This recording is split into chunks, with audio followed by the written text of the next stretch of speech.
Hello, Time Agent Brendan here again at some downtown nondescript saloon on a heavily encrypted subwave network, sending you another coded message about Doctor Who, Bad Wolf, and RTD. And if I go bigger, I think you'll see we've got a problem as per usual.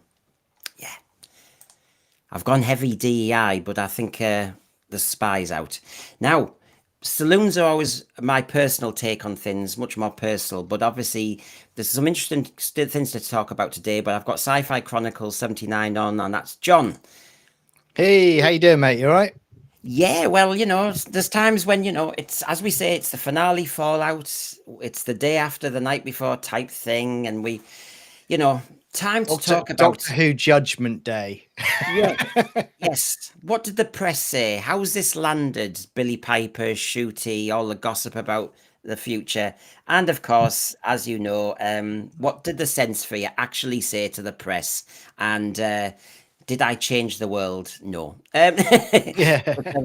Yes, so we're going to look at that on how the press have reacted, what the stories are at the moment, how we feel about it, and then I'll give my tuppenny worth about what I was saying and all the rest of it. And a lot of people in the thread yesterday were quite intrigued. Yep. So hi, good to see Garbage there. I'm talking to him not long See you, after this, mate. but Garbage, have a rest as well. Um, Yeah. I mean, this is why we're doing this. Look at this, Donald. I'd be interested in Brendan conversations he had with the media. Well, I'll tell you all about it, and I've got the stuff right. Don't So, inflate his ego, yes, everybody. I'm big in my own universe. I'll be sacked tomorrow. Right. So, I will start with the important people, of course, and of course, in this case, it was the Shooty Gatwa final showdown.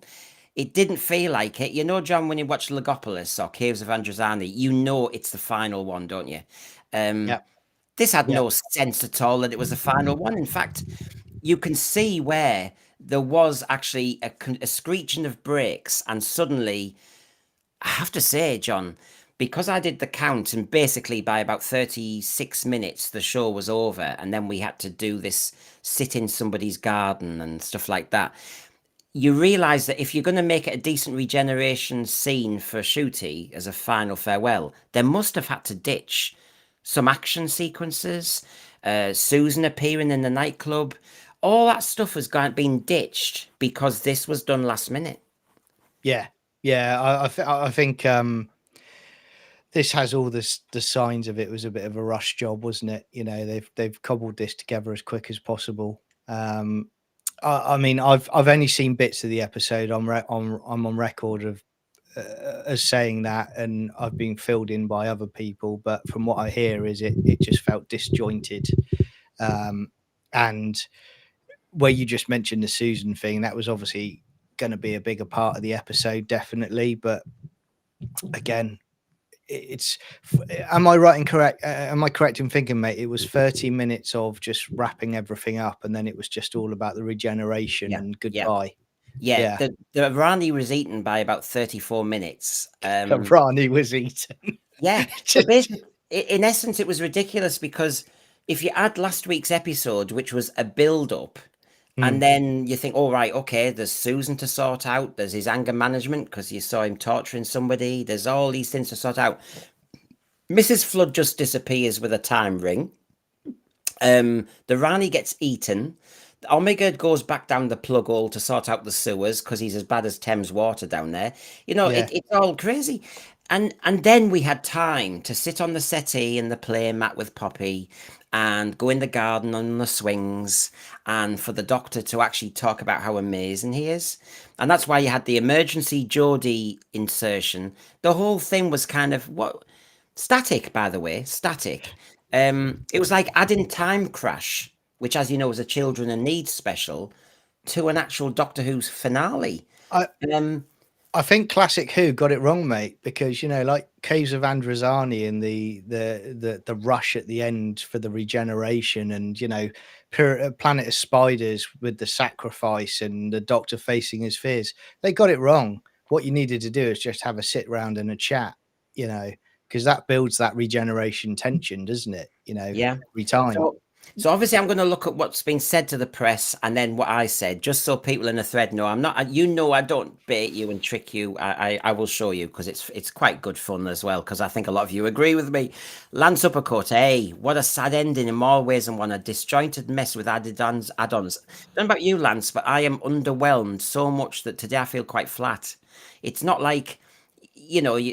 I don't know. I don't feel as though I've been watching Doctor Who. And I don't feel as though I've seen the end of Doctor Who. I just don't feel as though Do in the place I should be. do you feel, and is it part of this? And this is me kind of like playing devil's advocate here. But do you have a feeling, Brendan, that part of that is also that you witnessed like the end of the show last night, Well, or obviously, people will not be yeah, surprised that as part of our discussion today, we will talk about the Billie Piper thing, and I think it's the Billie Piper thing where I'm. Well, I'll save it, John, for a second. But yeah, basically, I think if we all know it's a stunt, you wonder what you're doing with the program. That's all, and you yeah, just think, well, why yeah, bother? exactly, yeah, So what I've got here is obviously Shooty gave a thank you to everybody. Now, I think people are listening. You know, they say, oh, they listen to your channels now. I'm not sure about that. But, you know, thank you to the fans. I want to explain how it feels to be accepted into this iconic role. Now, there's no acceptance procedure. I know the language is used and is all very, as we do nowadays. But I'm sorry, media, you don't have to talk like that.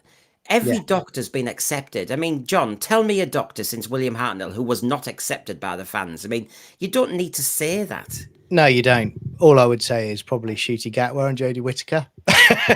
Yeah. Apart from them, no, yeah. Yeah, yeah. No, I mean you're right, and to be honest with you, I hate these things. I hate where they've got some PR marketing person to type this up and to put it out public, because we all know this isn't something from him. This is just the marketing department putting this one out to, I love you all. Thank you very much for being such wonderful people. Even the ones I told to go and touch grass. It's all a nonsense, and you know, I would rather that we go back to like Tom Baker leaving, where he's leaning against the TARDIS, and he's basically talking about, he's off soon, that, as opposed to a press statement. Just give us 2 minutes clip of you saying, I had a wild ride. Thanks very much, everyone. I'm It's off. it, you see, and this is what I mean. The ending, you had the 13th Doctor meets the 15th Doctor. The 15th Doctor said when he saw all the other doctors that he was the best. And then she shouted, well, maybe the best male. And then, as I saw on some people on Twitter today saying, you actually got the worst of all the doctors thinking they were the best. What a horrible mishmash that was not on anybody's request list. Although, I have to Yeah. be honest, in cinemas, apparently, reportedly, lots of people were cheering.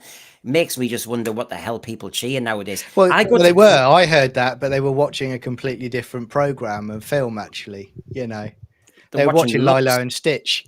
Yeah, watching looks, Mr. Ringading was on, but but yeah. So he said the fans are the true final, are the truly the final character in all this, and it sounds like those footballers who say, the crowd's the extra man. You go, oh yeah, Yeah, exactly. but I will put the screeching of brakes on because yes, okay, very nice. I can't be that cynical, Okay, it's a press statement that says nice things. Basically, it's bland, but um he was on Graham Norton saying he was about to film series 3. Yeah, it's it's revisionist history, isn't it? It's trying to push the new narrative, but the evidence suggests that something went on behind the scenes quite a while ago. I mean, there were rumors, weren't there, that the relationships had broken down. You know, there's no evidence 100% to support that, but certainly when you have that discussion on Graham Norton, and then you get to hear, yeah, something changed, because that was also, if you remember, that was that Graham Norton thing. That was very quickly taken down, wasn't it, at It the was, time? and if you read between the lines, and I'm no expert, I like not being an expert. As everybody knows, you'll never get Mm, me on the sense for you saying I've been talking to the tea lady at the BBC. No, I just try and do educated guesses. I'll get some right and I'll get some wrong. But it's yeah, better. It's good for your brain. If the main actor says on quite a key chat show, we're about to film series 3. That sounds as though he's up for it. Yeah, And then somebody's been in meetings that he was not aware of, which is either Disney saying we're not part of this with him as the lead actor, which I understand was one of the issues, um, or there was a battle in the BBC and RTD saying, "Look, RTD, it's you go or he goes." The classic yeah, JNT Colin Baker scenario, really. And of course, we all know even with JNT. Well, I'm sorry, bye, Colin. yeah. And I just wonder, but clearly, Shooty wouldn't be stupid enough to say something that's not true. So therefore, he was not in on a conversation from higher up. Yeah, again, I don't. From everything that I've seen of him and the stupidity that he's done, I don't actually think he's intelligent enough to actually just not go to the auto cue or what he's prepped to say on a show. I think certainly after the whole touch grass incident, I think they started to rein him in quite a lot more. So I would agree with you on that. I think no, he was out of the loop.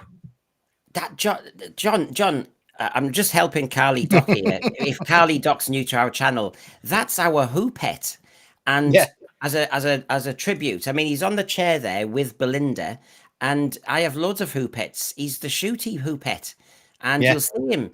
In fact, he regenerated when we were in Benidorm a few months ago because he broke a nail, remember? And he yeah, regenerated. So you got the spoiler there first. You yeah, know, and that Hoopet, the shooty Hoopet is currently looking for work, and that's why he's in the background. I think He's he's touting working in Brendan for a job. he's working in a downtown saloon cafe. So, and of course, Billie Piper, who we will talk about in a moment, she obviously was on Instagram. Joy to the world, Shooty. You were and are bloody brilliant. Truly memorable. Big on feels. I don't know what that means. Utterly Yeah, mesmerizing. Big on feels. yeah, If somebody said that to me, it sounds as though you're a little bit over tactile around the back of the bike sheds.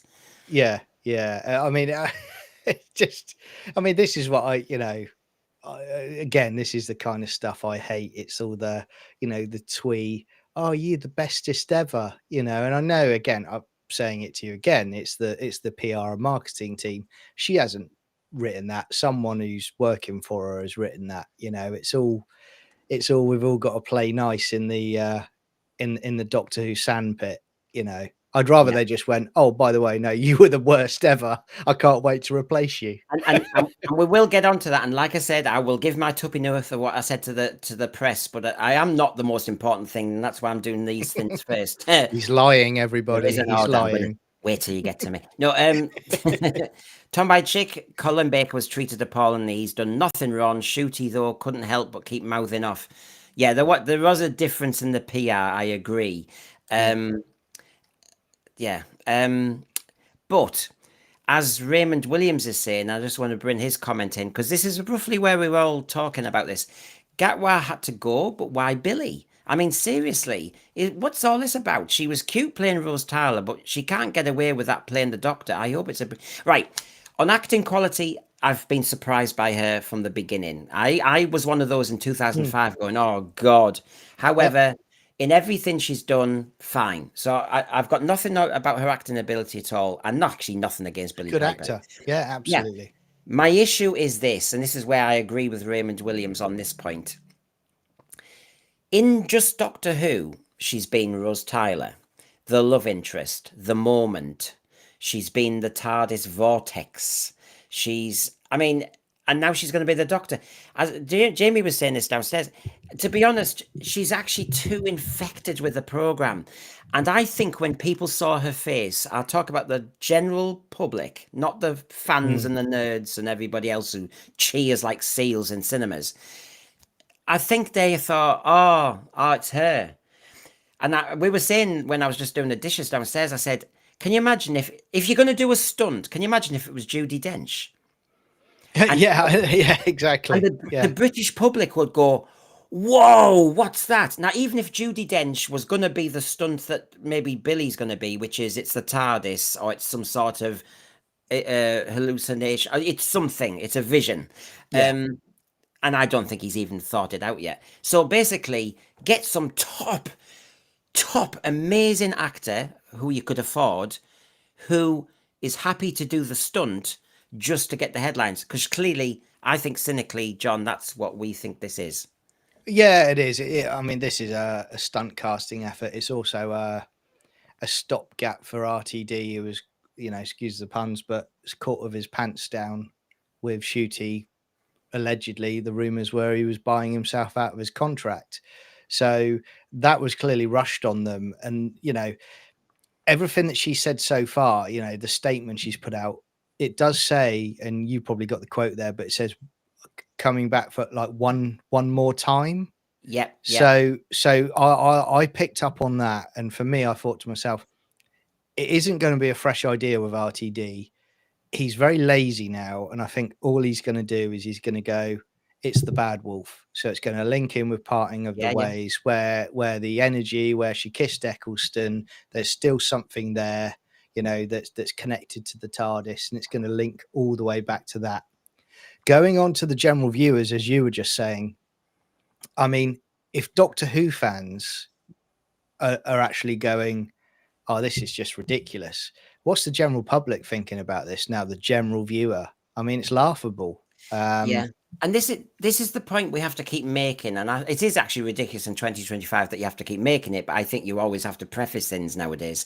Yeah. Nothing at all against Billie Piper at Nope. all. Nope. So when we say, it's not I don't think it's a good decision, that is not talking about her acting. That's talking about, I think it's a misstep by the program, because Yes. it's sending the wrong signal to the wider public that New Who is just eating itself, and it's an in-house, it's a niche It's a club. club. Yeah. I mean, I said to you quite a while ago, I said, do you remember when it came back in 2005 and what you were saying there about Billie Piper?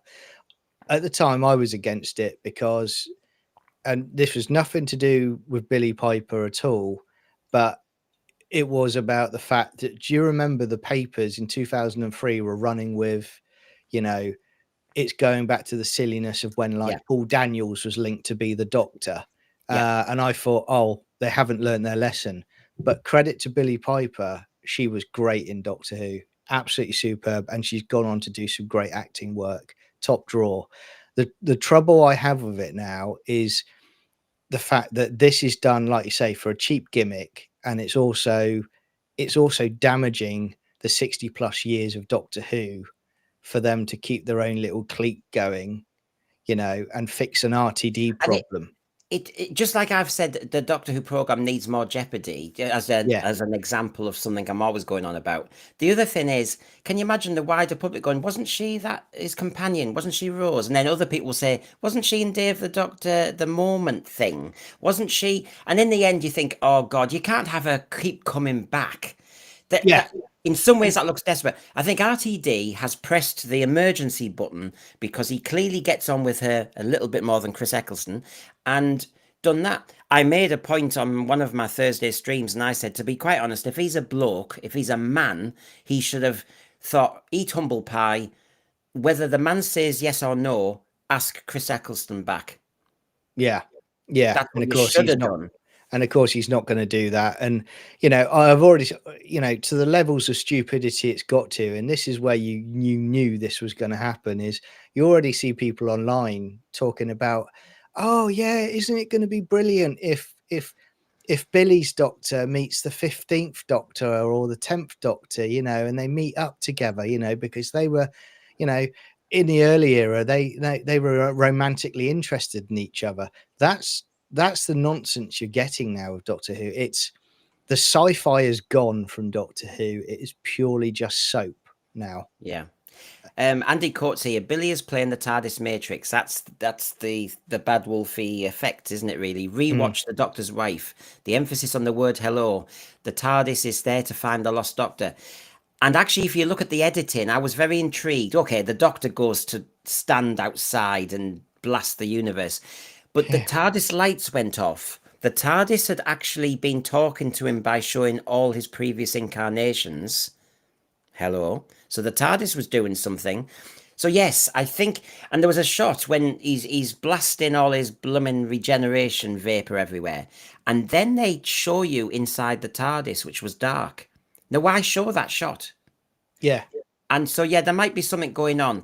So, Just quickly, have you seen that video that's now gone online on X where somebody has linked that Ncuti regeneration going everywhere in space with Star Wars: The Force Awakens, and it's where the beam just hits all the planets and destroys them. actually, do you know what? Do you know it makes me think he blasted the universe all for Yeah, Poppy, all for Poppy. Stephen Braddock was saying this, because Shooty either decided to leave or was axed or whatever version. 1/3 of the program, our finale, we only get 8 episodes, was all about Poppy and who's their dad and all that stuff. And I need to move the universe by 1 degree, so I'm going to yeah, blast this. Now, I think that regeneration energy blasting everywhere, a bit like your joke there, that created flux. yeah, yeah, He's fluxed the exactly. whole universe. Yeah, So, John, sorry, I'll just put John yeah, Sweeney in. The BBC need to make big decisions within the next year, either to carry on as it is, which would be fatal. I assume what you mean by that is Billie Piper, or to get a new showrunner who knows quality writers and gets an established actor for the Doctor. I think mhm, we did a think tank a few weeks ago where I made it very clear what I think should be done. I'm not a specialist. I think it's yeah, just logical that you get a team of writers in, buy into the hiatus, buy into that idea. Just go, okay, it's not going to be on telly for the next 2 or 3 years. Let's not have a sweat about it. Let's get people working now and establishing things, the Hooniverse, the rules, the regulations. Let's do that. But instead, the BBC are too busy saying who's the top bod. yeah. Half the time, it's, stop thinking that. Think of the actual beauty of the show and then not. To answer that question, unfortunately, I actually in my head feel that it is coming back, and I can see RTD sticking around. Unfortunately, because I just think even if all the top execs at the BBC hadn't seen everything in season 1 and 2 of Shooty Who, they would have known about Disney pulling out of a deal potentially, and they would be asking the question, okay, so you know, what is this new season going to be like?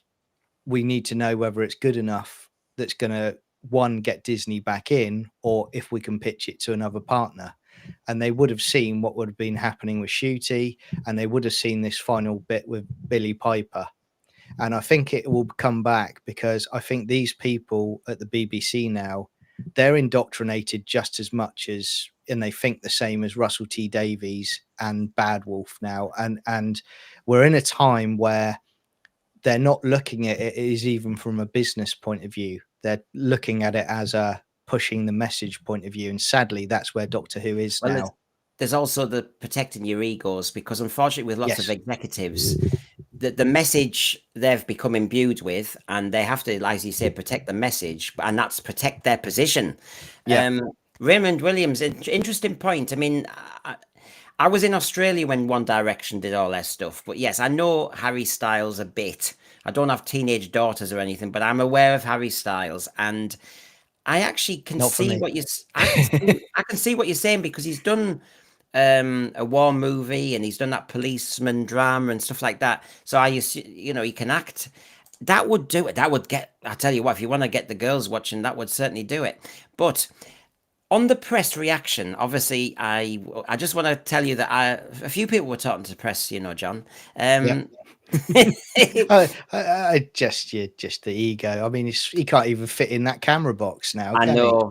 They did that. Mind you, when they phoned up and wanted to talk to me, I was a bit worried that it was somebody. I thought I had to be the agent for the Who pets. Um, so Doctor Who fans hail return of Billie Piper and Jodie Whittaker. Now, the press, he'll have contacted a few people, but he contacted me before the program aired. Would I give my reaction? Of course I would. So here we go. He obviously talked to a few other people. Boo, hiss. No, no, and then he comes to me. However, here we go, folks, and then we can have an enjoyable thing about whether you agreed with what I said or on the bits I didn't get in. So Doctor Who fans have hailed the appearances of Billie Piper and Jodie Whittaker. I didn't do that bit. However, one viewer, guess which one, John? However, one solitary viewer from Middlesbrough condemned Saturday's episode as EastEnders in space. criticising the plot and the writing. Is there anything left? In the finale, in the finale, Ncuti Gatwa leaves Doctor Who and is seen generating a retired teacher, Steve Hatcher. And it's interesting this because what he said obviously went down well better because the Yeah. Guardian contacted him the next day to give him a further interview. I keep checking my phone, nobody's asking me. So anyway, Steve Hatcher, who runs the Hoovers, and that's fine, it's a Doctor Who fan club, he said the question in the mind was, is it going to be a regeneration to a new Doctor, which it was, or is it just going to be a regeneration to black and an uncertain future? So I'm very relieved that they've found a new Doctor and she's a brilliant actor and I'm sure that she'll be terrific. So Doctor Who continues. I would say on the basis of that, it was a terrific episode. It's interesting, isn't it? That's not how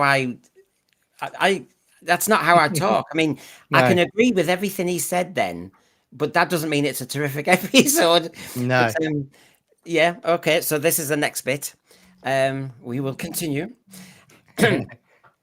So there was nothing left unexplained at the end. Really? Oh my God! I'll say spoons, Susan, anger management. There's three. Apart from those things that don't need explaining. Oh, sorry. Like Susan, anger management. Because there's an inherent mystery to it all. Yeah, how RTD is getting paid for this, but it was terrific. I enjoyed it a lot. Okay, he's allowed to say that, of course he is.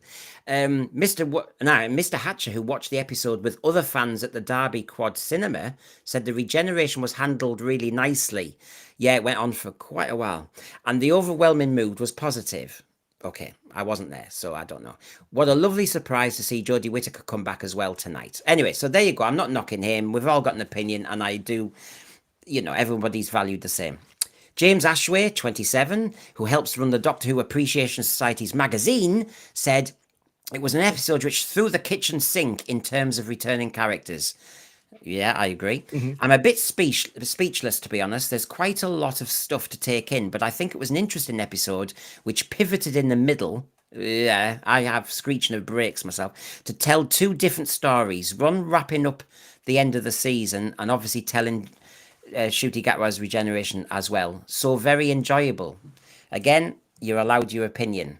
And then, John, there's this person from Middlesbrough who just happens Familiar? to run it's hey, John, Yeah. that's me. No. So I obviously was the killjoy. I think we've just had what I would have called EastEnders in space. I am absolutely shocked, irritated, frustrated. People are contacting me now in absolute shock and horror at what's just happened. It's lazy writing, it's a hodgepodge of exposition, escapism, nonsense. RTD was throwing every toy from the Doctor Who box at the telly, hoping that some of it would make sense in a way of entertaining you. And Mr. Noble, I've gone all posh there, look, Mr. Noble, told the Press Association it was a shame that Gatwa never had any decent stories, calling it an absolutely waste of a Doctor. Is that all right? Spot on there, I would say. Is everybody proud of me? I did say more, and I'll show you. But how's that? Yeah, that's perfect. Yeah, John, the beauty of going to Doctor Who conventions and online is we all have different opinions, and it's allowed.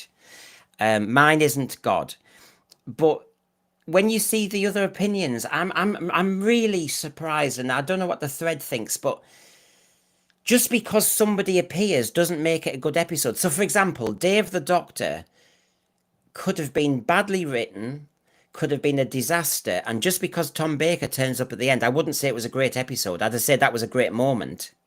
yeah. I look. I mean, I'm going to be a bit more controversial than you on this, but I would say that the majority of Doctor Who fans agree 100% with you, and it was an absolute monstrosity.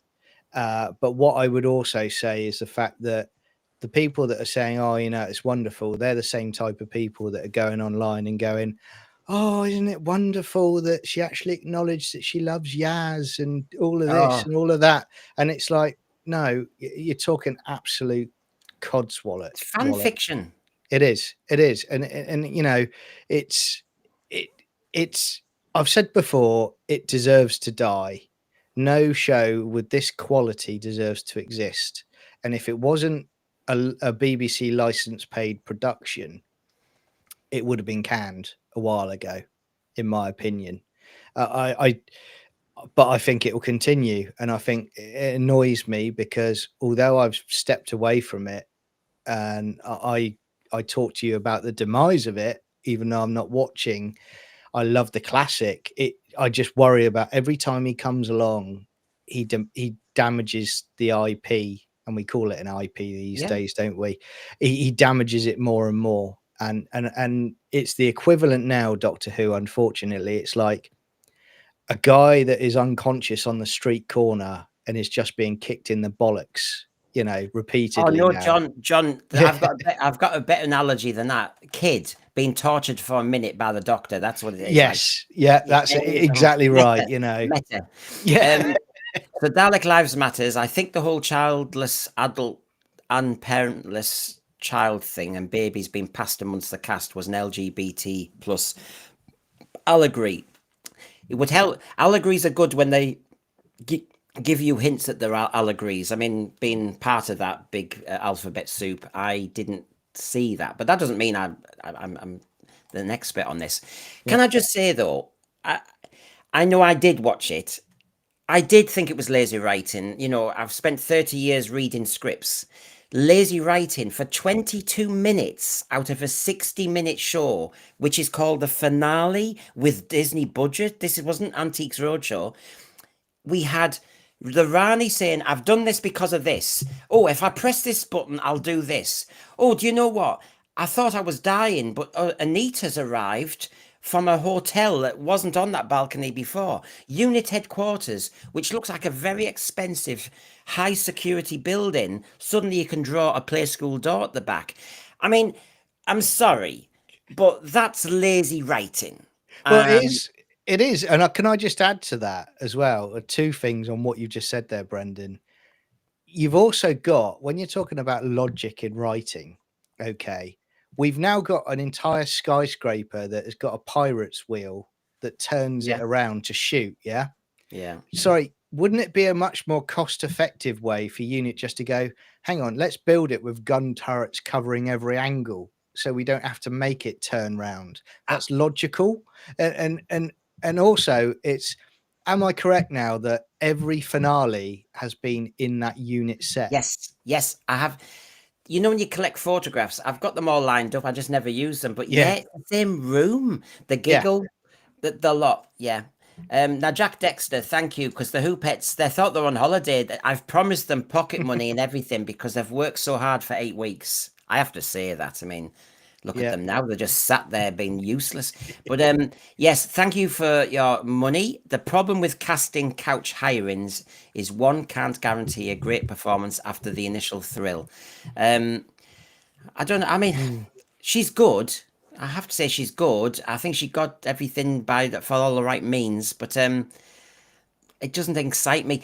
The thing is, it's the law of diminishing returns. David Tennant didn't excite me as much as the first. God, when David Tennant regenerated, as in Eccleston to Tennant, I thought, wow, God, he is so on it.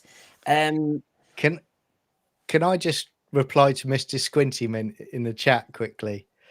No, I haven't watched all the episode. I've seen bits of the episode, and people have sent me stuff from the episode, and that was enough Yeah, from what I yeah. saw of it that I didn't want to watch When all of when it. you've seen Trust the me. episode, some people need to do this, and obviously the Hoopettes want to say thank you for that super chat.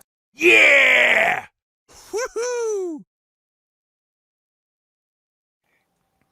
Yeah, so thank you for that. So that's what I said, and I'll show you a little bit later what I was. I said more. I mean, that's what got quoted. But is everybody all on the same lines there? Because I just thought, look, I could back it up with facts. Obviously, journalists need to move on faster. It was a load of junk. I have to say, it was a load of junk as a plot. You can say, I know, but the event. I mean, to be honest, Stolen Earth offered a lot, and Journey's End in some ways didn't deliver. It was bailed out by a lovely Murray Gold piece of music, towing the Earth. But there was a nice moment in the TARDIS when you thought, okay, yeah, you're getting away with this a bit. Yeah, that sort of stuff. Yeah. but not this time. No, and too many people in the press are saying that this didn't land. And I've got a TV producer's tweet that some people might have seen, and she kicks. I tell you what, she kicks off. So that's what I was saying. EastEnders in space. It was. Who's the father? Who's you're gosh, Anita, you're pregnant. Oh my god. It was all soap opera. You might have just with the Disney money. No wonder the Disney people are disappearing. All you had to build is Kathy's Cafe in EastEnders and had all the plot there. Would have been cheaper. Honestly. Honestly.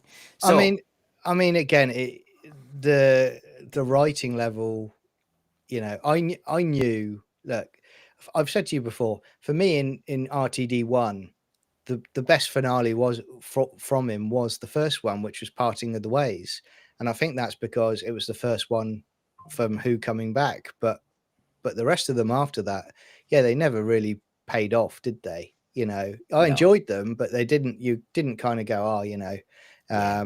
you had the Deus Ex Machina kind of finish every Yeah. time.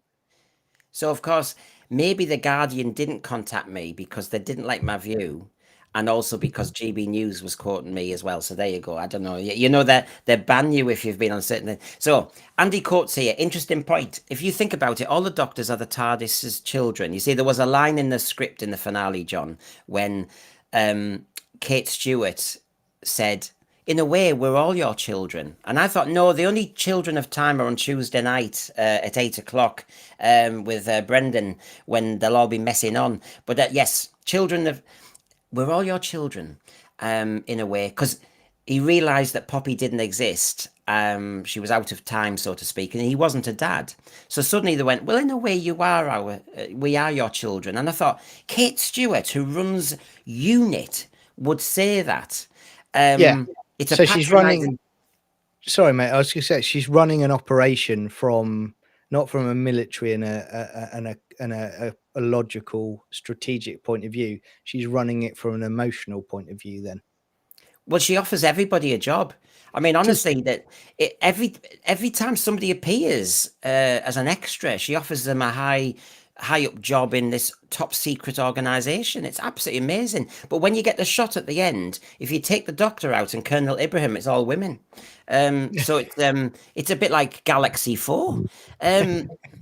So Eye of Horus has got the gist of this show. Brendan Noble funded the Nobel Peace Prize. Although Eye of Horus, you're not getting the script. How many people say to us that we're all the haters, we're the nasty people? well, Obviously- I've got an announcement as well, mate. I've kept it under wraps, but I'm going to be presenting a new series of Unleashed. So you know, I will be interviewing RTD head on. And telling him to stop talking complete and utter bollocks. Yeah, basically, you can be the new presenter of Unleashed because I'm actually cancelling the series because actually it ruins the whole thing. Anyway, I've got to say thank you to another one of our friends, and obviously the Who Pets when I get involved. Yeah!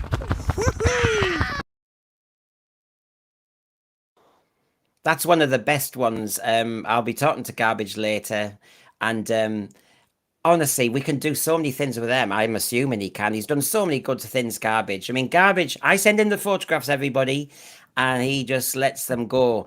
They're great fun. Thank you. So X-Man, thank you. Tom Ellis would have been the perfect Doctor Who. Yes, I see what you mean. Wasn't he in?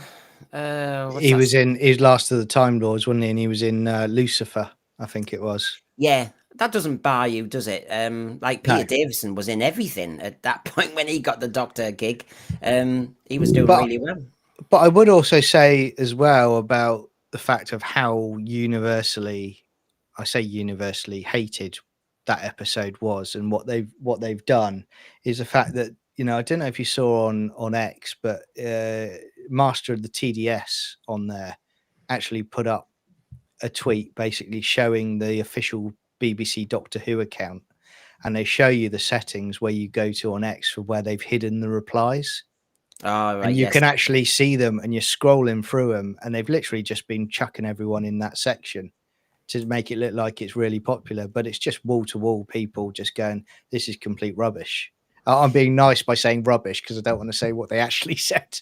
Obviously, a few people in the thread are actually just saying that they obviously agree with what I said, and no doubt RTD will have bought a doll sticking pins in it. Well, what do you think they're doing behind me? They're spying on me. You know what's going on there. They're reporting back.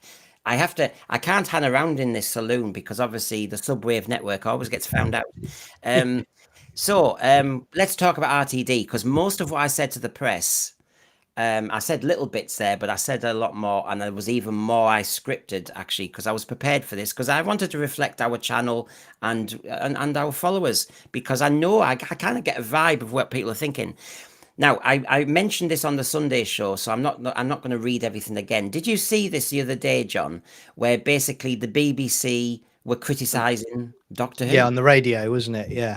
Nagamanchetti. So I won't read it all again, and because people follow my channel will think, "Oh, Brendan." But the point is, it's very relevant because suddenly it's one of those moments that you're very well in. RTD's popular. He's the whoa, and suddenly you're not on the in crowd because it seems to me the target is shifting.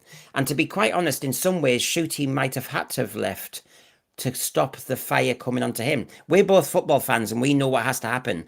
You know, you have to kind of make sure the manager goes or the chairman gets in trouble, that sort of thing. Exactly that. And I think, you know, I heard this the other day and I thought to myself, it's got so bad now that they're even having to admit it publicly on their own programs, you know, Yeah. of how bad it is. They've covered it up for so long. They wouldn't, you know, it was always, oh, it's wonderful, it's fantastic. But no, it's coming home to roost now that this show is being damaged. And I would say at this moment in time, it's irreparably damaged because of what they've done.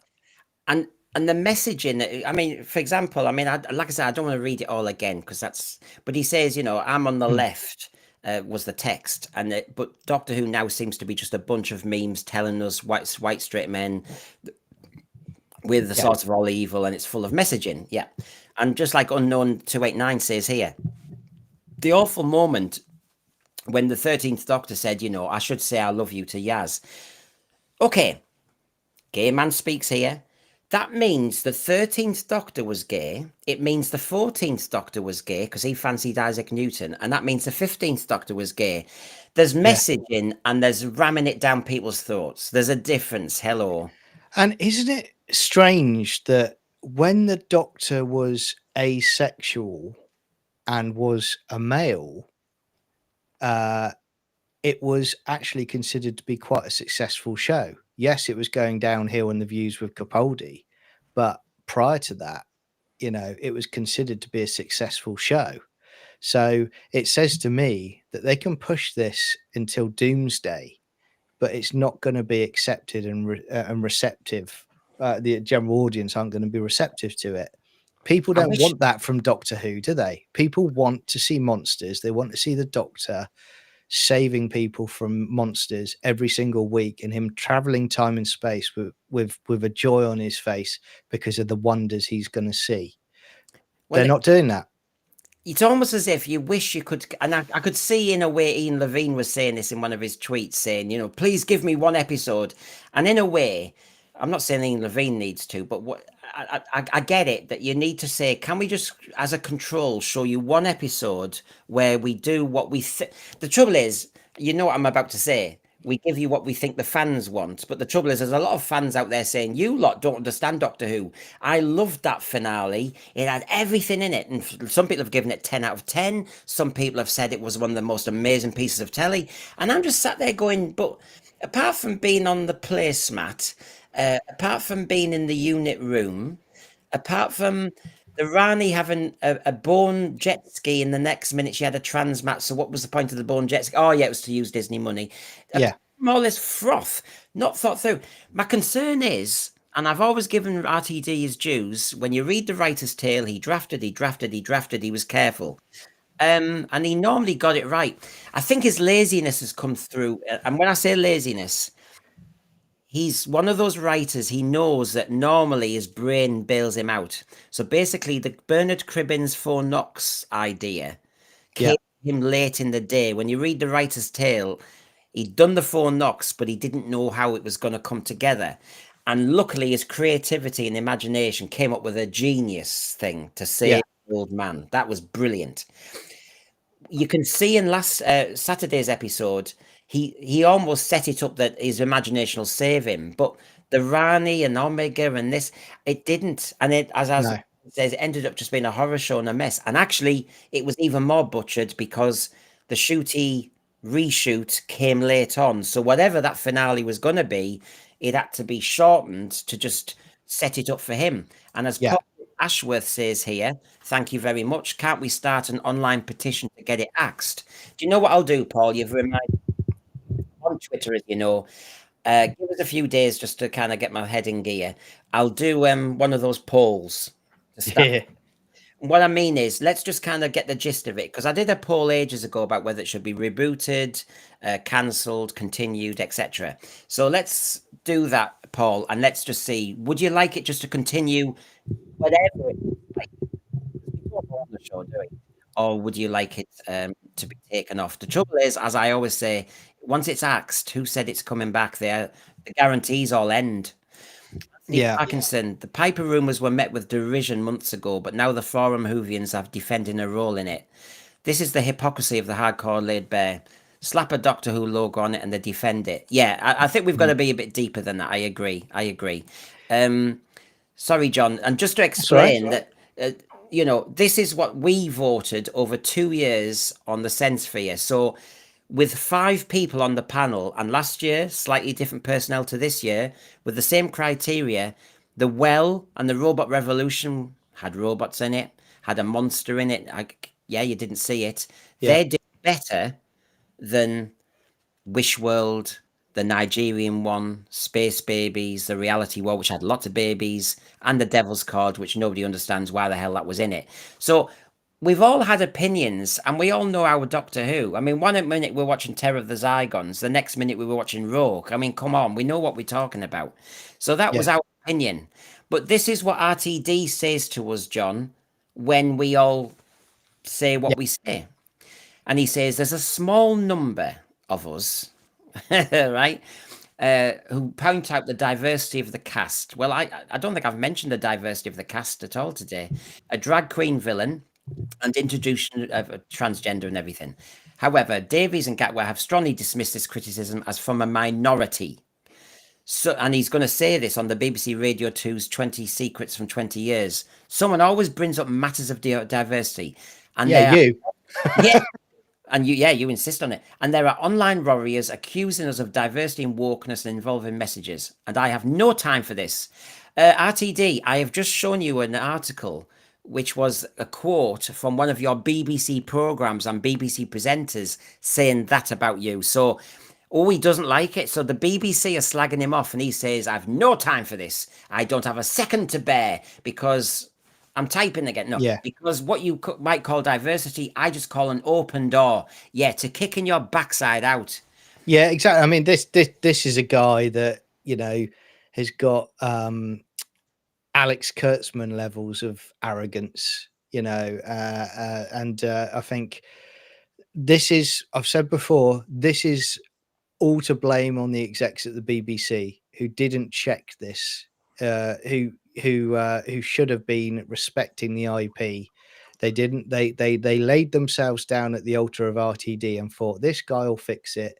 They didn't check anything that he was doing by the looks of it. They let him do whatever he wanted. And the fact of the matter is, RTD, and I'm going to say this right to you right now. You say about, you can't stand all this diversity and wokeness. Well, guess what? The general viewers and the Doctor Who fans can't stand it either. That's why your viewing figures have gone through the toilet. So do the honourable thing and just walk away. Go and do your Channel 4 programs, put as much diversity and inclusion as them as you want, and let's go and get a professional in to actually write science fiction Doctor Who again. Yeah, I said the Christopher H. Bidmead must be going, what? Jerry Davies, what? Yeah. I'm going to say this because I am fair on this one. It's another show anyway. Dalek Lives Matters. I know we've been having a quick text, and if you enjoyed this series overall, I know it's not everything. let's have a really good chat. I think it could be entertaining, not in a nasty way, but I am authentic in how I feel. You are authentic in how you feel, and like you're saying, well, there were subtle, quick throwaway lines that hinted at this, that, and the other. There was an allegory and everything. Right. I'd like to think I'm clever enough to spot most things because, in English teaching, you have to find the symbolism and all the rest of it. However, what I would say, Dalek Ives Matters, if you're in front of me now, and it might be a good debate, this isn't it a fault of the whole setup if there might be clever throwaway lines, and there might be, but they're said fast because they have to be squashed in to do something else, so you can hug a baby and say, "Isn't Poppy amazing?" And if you miss these lines, I'm sorry, but the general public miss them. And I know one big thing about the BBC and ITV sometimes is people, especially older people, say the audio's all wrong and lines are lost. And I was missing loads of lines in all of Doctor Who, the whole season. I was going, what was said then? What was that? So what I'll say to you, Dalek Lives Matters, is I think it will be entertaining for everybody. If it's me and you, we'll have it as a right ding-dong debate where I say a point, you say a point, we throw the brickbats at each other in a lovely, polite way. And it might be fun. Because I do want to see this other viewpoint because I don't get it. Obviously, he doesn't get me. I think that is a recipe for a bit of entertainment. But I think RTD is relying on this lazy thing. It's online Conrads. It's Well, it is. I mean, it's the people behind you. Yeah, and I mean, to be honest, let's look at the classic era of Doctor Who. I remember when this season 2 came along, and it was all like the BBC were pushing it, and people were pushing it online, going, "Oh, it's the most diverse non-white TARDIS crew ever." Well, Oh, yeah. the Doctor travelled with Turlo, who was an alien. You can't get more diverse than traveling with an alien, can you? Yeah. That's what these morons never understand. It is absolute nonsense from these people. And every time these people turn up on these wonderful IPs, the same thing happens every time. They destroy them. They've done it with Star Wars, they've done it with Marvel, they've done it with Star Trek, they've done it with Doctor Who. These people destroy things, and it disrespects the wonderful people that created this show in the first place. I tell you what, I'm IFRS. on one today. I'm going to get IFRS somehow on. I've already asked, but I'm going to try Yeah. and get you on one day because he's as cheeky as Sean and the others. BBC TV licenses just cancel the cents for his TV tax. Thank him for that, will you? Yeah. And the media, Brendan Noble, former teacher and the only gay in the village. Have you told? Does Jamie not? Thanks. That's a relief. I mean, yeah, I know. I get that status. Yeah. Can you imagine it? Now, this is interesting. This, you can see this here. And now she says she's a TV producer, and I think she speaks sense. I mean, I can't authenticate, who she is, but let's go with it. Russell T Davies, I say this to you because you obviously just don't know. Doctor Who was more than a show. Many of us got bullied for loving it, Many of us who didn't fit in. No, we weren't gay. We weren't in wrong bodies. We were just shy, lonely, abused, on the outside of everything, sad. But we were included there and accepted. Every age, race, class, creed, outlook, every human being was loved by Doctor Who. That was the point. It wasn't a little sexuality and gender club with racism sprinkled over it. Yeah. You took something precious as the true meaning of inclusive, something rare, something truly rare, and you made it ugly and broken and false. You included those of us who came to it for shelter as kids, and that is unforgivable. And then she really lets rip, as you can see. This is the biggest crazy mess in history. Did you do it on purpose? Did you really? Do you care? Damn you, Russell. I became a TV producer out of love of this show, and you are a disgrace to TV production. Yeah, I saw that yesterday. I actually, funnily enough, before that, I started following Chat Noir on X, and it was a wonderful tweet, top drawer, says it all really. And I would say that sadly, from what Chat Noir said, I think he has done it on purpose. I think he came back, all he cared about was ideology, and I think where you talk about, you said a few minutes ago, Brendan, about the fact that he's become lazy in his writing. He has, because Look, if you're going to write about diversity and inclusion and all of that stuff, if that's going to be your hat that you're going to wear, you need to make your scripts as good as they can possibly be. They need to be top drawer because of what you're pushing. But he didn't, did he? He did it as the lowest rung on the ladder element of diversity and inclusion. You know, Yeah, that's the trouble. because I think we've all got the same suspicion, right? Let's park diversity and woke or everything Yep. for a moment, because as soon as people hear us sort of say those words, they start saying, you Hmm. hate it. Right, okay, let's park that for a second. The message, we'll call it. Park the message. Right, with the Rani, Omega, right? So basically, he's the showrunner, so I can't change that, right? So the showrunner says to you, John, as a writer, a sci-fi writer, the Rani has to come back because we've got her cast. Omega's coming back. We've got his voice. And we've got a nice special effect. We've got Mrs. Flood still in it. We've got a regeneration to do with a doctor. And it's got to be mostly around unit or something. Right. Basically, Yeah. they give you the list. Somebody who knows Doctor Who could actually craft a bloody good story, actually. Like I was saying, that those AT-AT bone beasts, with all that money, I'd have just used them in different positions. So you had Jeopardy, a bit like I always go on about a Dalek chasing you down a corridor in the 1970s. The Bone Beast is chasing somebody down a London street.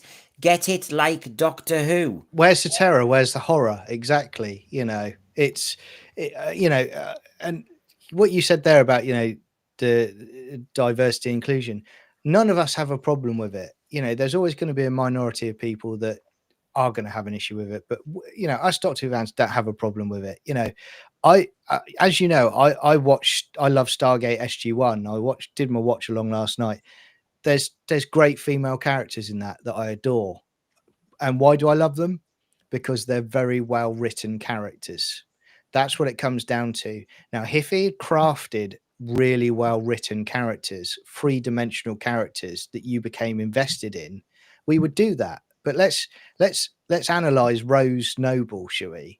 Rose Noble was going to be the big new thing, and she just popped up every now and again when she cleaned the toilets at unit. If you're not going to flesh it out, then you cannot push and say it's all about diversity inclusion. My challenge to them is make a very, very good, well-written character, but they can't do that. She became everything you wouldn't want when you're trying to do a message, because the message should just be woven in. We've always said that. Sorry, I'm trying to do so many things. What he's doing, everybody, what that was there is because he's become so big and popular now, that's his ticket to his Hawaiian island that he's going to be doing Sensephere from going forward. Okay. Well, no, Jamie's just telling me that Chat Noir, who I should follow now, is Joe Chapman, who always follows us, and we've talked, not talked on here. Good to see you. Yes, I'm Joe. I keep saying this every day. I'm going to write to you, and every day I do another show. Yes, I will write to you because I'm actually dying to properly talk to you. I mean, properly talk to you. But I'm fascinated by this because I wouldn't go as far as Chat Noir says here when that we got bullied for it and everything. Now, that's awful. I wish it hadn't happened. I was lucky. I just like Doctor Who. The trouble is nobody else did. That was all. It's just. But I didn't see any bullying of it. I think it was more apathy. Apathy, like that. That put up with you being the one geek in the room type thing. I got bullied at school at a particular age, and I will be honest, the Doctor Who was what I went to. When I had a tough day at school, I came back and I put my Doctor Who VHS on, and it calmed me down. It made me ready to go again for the next day at school, and it would start again. But eventually, as things do, that settled down. But the Doctor Who still stuck with me. Doctor Who for me has always been, and I'm talking classic. It always will be a comfort blanket for me. If I finish work, I can just drift away and relax with those stories. It's wonderful. I think look, there's the credit to RTD for various things. but I think he's just missing the point. I don't know. He's been in such a race to write all these episodes and utilize the Disney money and do all that lot that Mm. he's just missed the point to me, because the essence of Doctor Who to me, and I appreciate we're all coming at it differently, Chat Noir, yourself, me, but where I think we all agree, because everyone's experience is different, is just it instead of like, let's say you've got school deadlines, you've got homework, you've got a bit of grief off a teacher, your parents, this, that, and the other, life. Yeah. When you watch Doctor Who, because it was so otherworldly and got on with just other things, you didn't have the issues reminded. You didn't get it. In Yeah. other words, you could actually, as you're saying, forget about your wars because Doctor Who just got on with bigger stuff. And I just got that vibe out of it. And that's why you're saying it's a comfort blanket, because when you watch Planet of the Daleks, you're not suddenly going, oh God, the trans issue. Oh God, this. You're not. No. And do you know what is, when you reference Planet of the Daleks there, do you know what Planet of Daleks is excellent about? When the Doctor is telling, what's his name, the File, and he's basically being about courage is about being afraid but doing what you have to do anyway. That was what was so special about classic Doctor Who. There were moments like that they just locked into your mind and they stuck there. And no matter what you were going through at certain times, that could bring you back, as a kid. And it's wonderful stuff. And it's like Planet of the Spiders, as we've talked before, where the Doctor realizes he's caused this trouble, and he realizes he is going to his death, and he sees the Great One. All of that, is all. It's all about courage and doing the right thing. You can see exactly what RTD was doing, put in a predicament, which is for whatever reason the actor's leaving, and just like with David Tennant, he suddenly thought, and remember, it did work.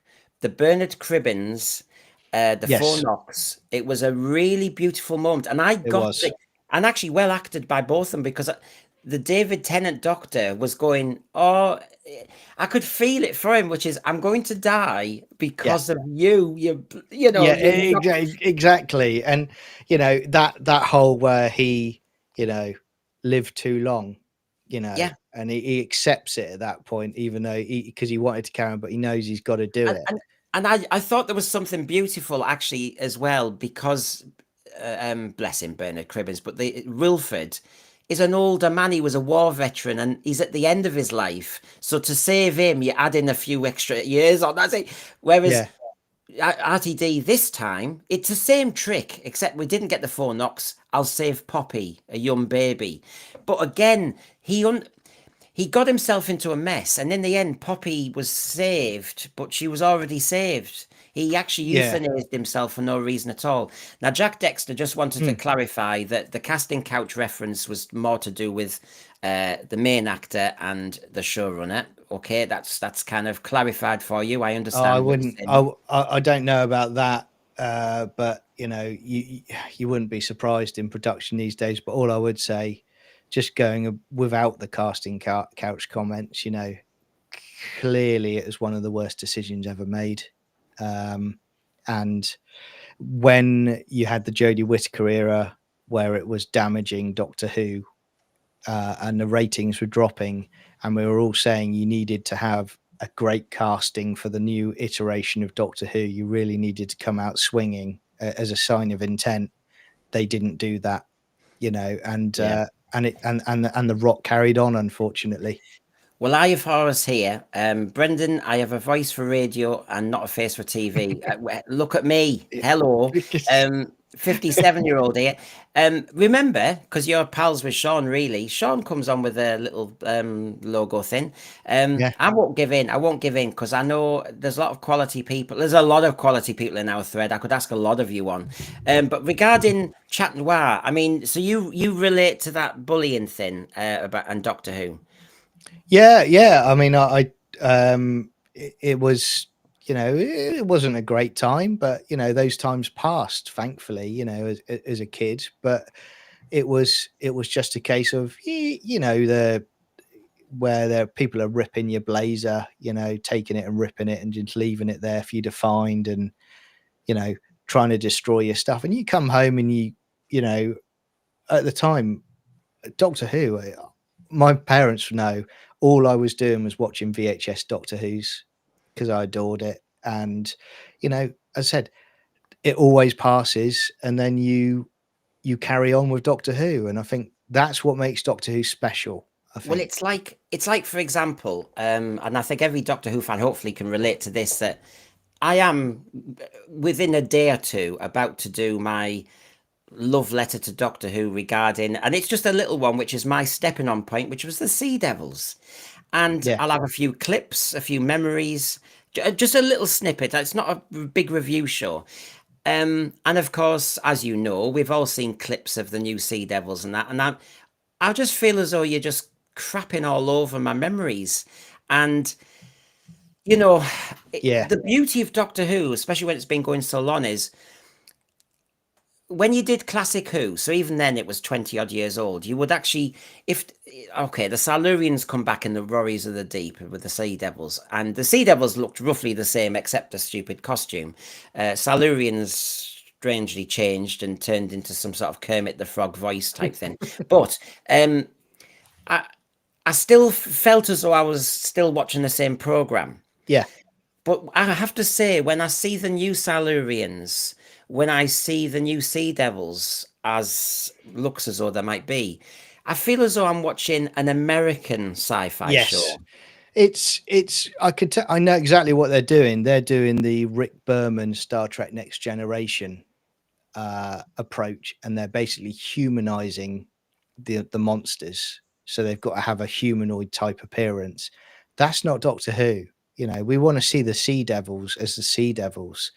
But we talked about it when this first got announced, didn't we? And I said to you, at any other time in my life, if they'd announced there was going to be a spin-off Sea Devils show, I would have been jumping for joy. But with this iteration, I thought, no, I'm not going to get what is in my head or has been in my head for a long time.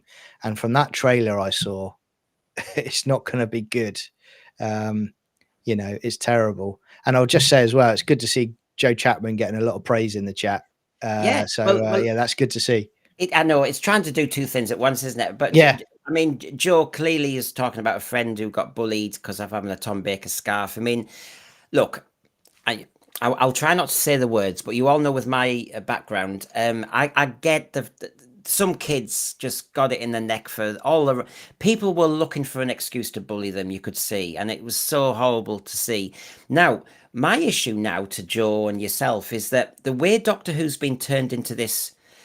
Oh God, I'm not going to use the word because it sounds horrible, but it's such a niche show for certain issues and agendas that I think if a kid walked around the school I was in at the end and said they're like Doctor Who, I think they might be bullied for going, oh yo, it's I don't know. I could see the only kids who were watching Doctor Who at the end in our school had different coloured hair, had certain badges on their blazer. I'll say no more. Yeah. And they felt included, of course, and that's every person's got a right to feel included, but they felt included, but because the program had looked as though it had been captured by them, but then everybody else had been binned. Yeah. I mean, I think this iteration of the show, the interesting thing is where they're pushing it for a minority now.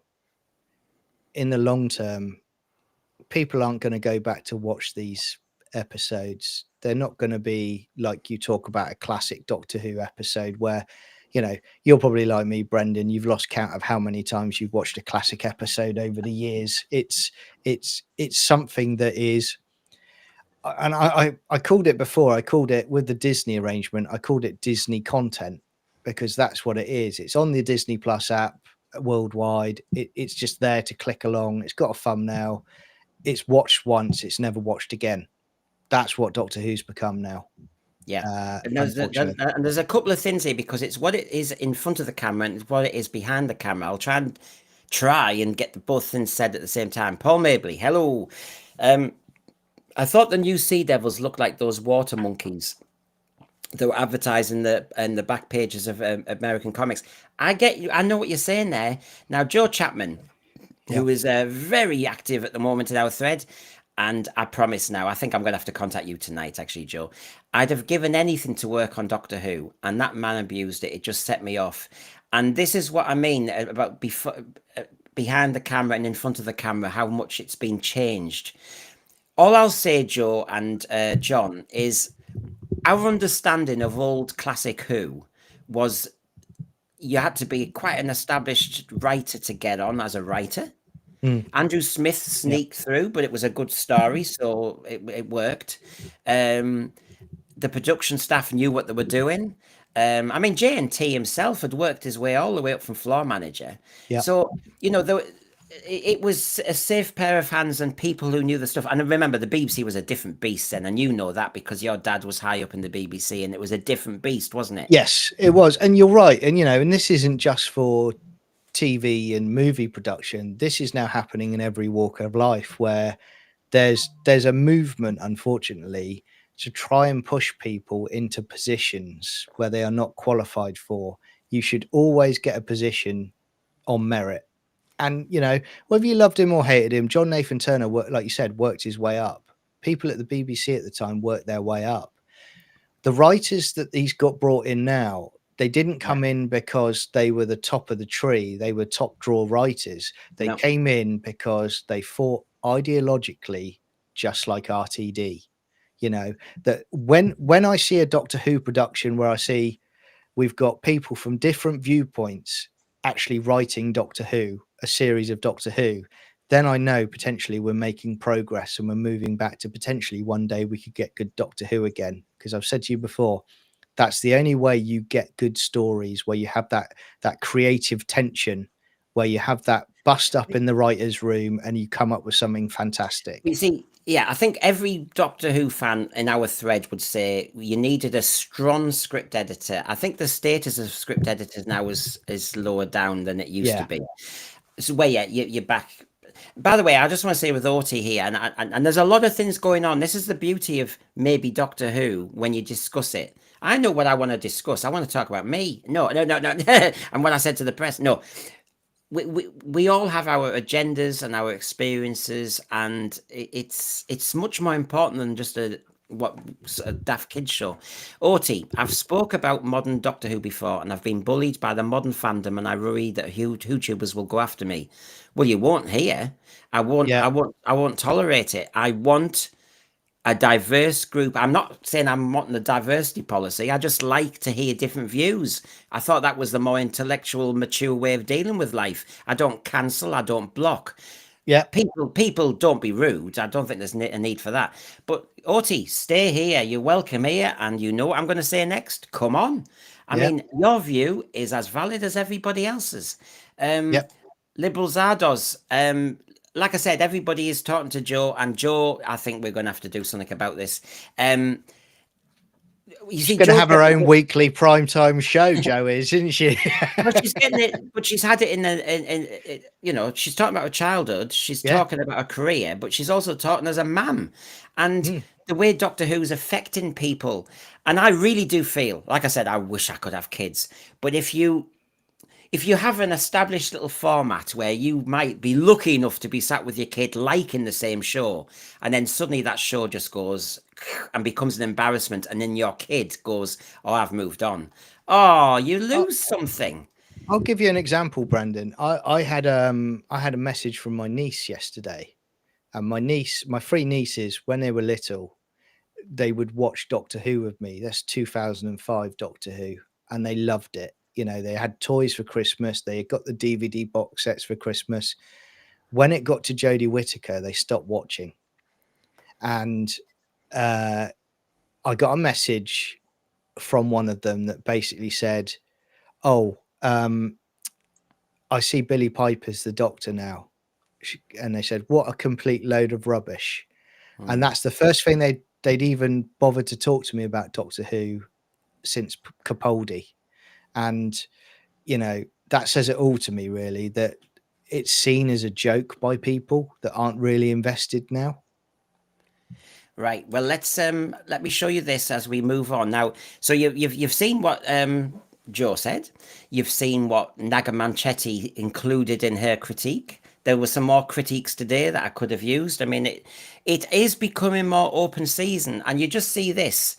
So Instagram, Raggedy Who, when the respondents to that bit, you're absolutely washed, Russell, and then big time, nothing on his first era. Now, you know that this is just becoming, and look, I'm not after kicking anybody in either. RTD, I just think it's a shame.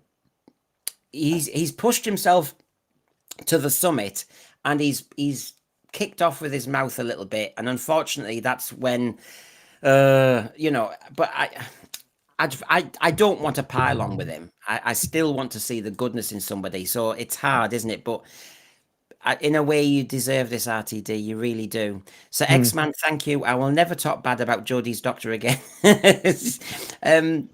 Do you know what? Jodie's doctor seemed okay when she came back because of it's like every era's getting worse. So actually, Yeah. when you get one of the other eras, you're going, "Oh my god, it's all right." It's it's like the 80s VHS copies we used to get. You know, you get a copy of a copy of a copy, and it degrades. You know, and that's where we are with Doctor Who now. It's a copy of a copy. It's not the real thing, but it's fading as you go. Well, look, this is getting serious, right? This is getting serious. There's me. I've talked to the press. I've represented our opinion to the press. And what's happening in the thread? My moderator, Garbage, is actually organising a coup. Yeah. And he's saying that actually, instead of having the sense sphere, we could have the Joe sphere. And I'm looking tired, and he thinks Joe would look better. You see, this is what you have to do. Yeah. Well, I wasn't going to say anything, mate, but I've heard rumours that you're going to be moved to replace the Ncuti puppet, and you'll be sat with the other puppets for the super chats, and then Joe will be running the show going forward, and you'll just be sat behind on the wall. I don't want to replace the puppets because I don't want my hand up me. I mean, well, Carol Ann Ford did that prostate examination of Willie Stroker. That was amazing. But right, back to that got her through filming that scene in this series, didn't it? It did. Just keep thinking of Willie Stroker. Keep thinking of Willie Stroker. Just to remind everybody, when Billy the other day spoke, the clues were all there. So I'm not saying anything new. We all detect it was a stunt. So then the next problem is it a stunt to keep Doctor Who in the national headlines because it is in a hiatus now? Is it because it's to keep Disney's interest that she is more sellable or bankable? Is it to show that we are listening, Disney or whoever else? Is it because the BBC have panicked and said we need somebody who's a cast iron cert of interest? And is it even going to pay off? Because RTD said the how and the why and he hasn't written it yet. In other words, we've done this as a last minute stunt. We managed to get her. Why she's there, what she's there for, you might see one day. And I'm thinking, were they so scared of fade into black? Yeah. Because that could... The message it sends. Well, it could give future media executives an excuse just not to bring it back. Yeah, I think there's that. And I also think there's a pride thing where if they'd fade to black, that's also an admission that this iteration has completely failed. Which they didn't want to do. I also think, in my opinion, I think that Billie Piper is also doing this as a favour to RTD. I'm actually in the mindset now where I think high caliber actors are actually probably turning it down now, or their agents are saying to them, "Don't do it; it will damage you. Don't do it. Move on." You know, where it was once highly regarded and people wanted the role, it's not now. And I think we are getting back to that. What I joked at the beginning, the link, Paul Daniels is the Doctor or going to be the Doctor. We're at that level of stupidity now. Paul Daniels was from Middlesbrough. How dare you? Yeah, I know. I had his magic set, mate. I had his magic set. He was good on Saturday nights. Right, Yeah. okay, everybody. You saw what I said to the press, and you saw, as in you saw what was included. What do you think of this? Because this is also what I said to the press, but of course they haven't got the space. So I'll go bigger here, John, and just butt in when you want. These Okay. are just my notes. I prepared these notes to speak to the press because obviously I wanted to represent us properly. Basically, my message was the new Who era is dead. Okay, it's just dead. It's had 20 years. We need a completely fresh take on Doctor Who. And Yeah. and sadly, that's why poor Billie Piper gives me the wrong signals. Yeah.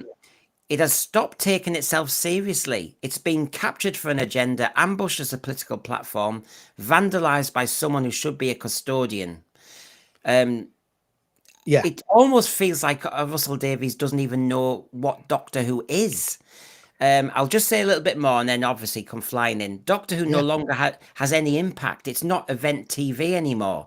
It's not even anchored into the TV landscape like, 26 weeks a year would make it. Yeah. It's woke wallpaper, basically.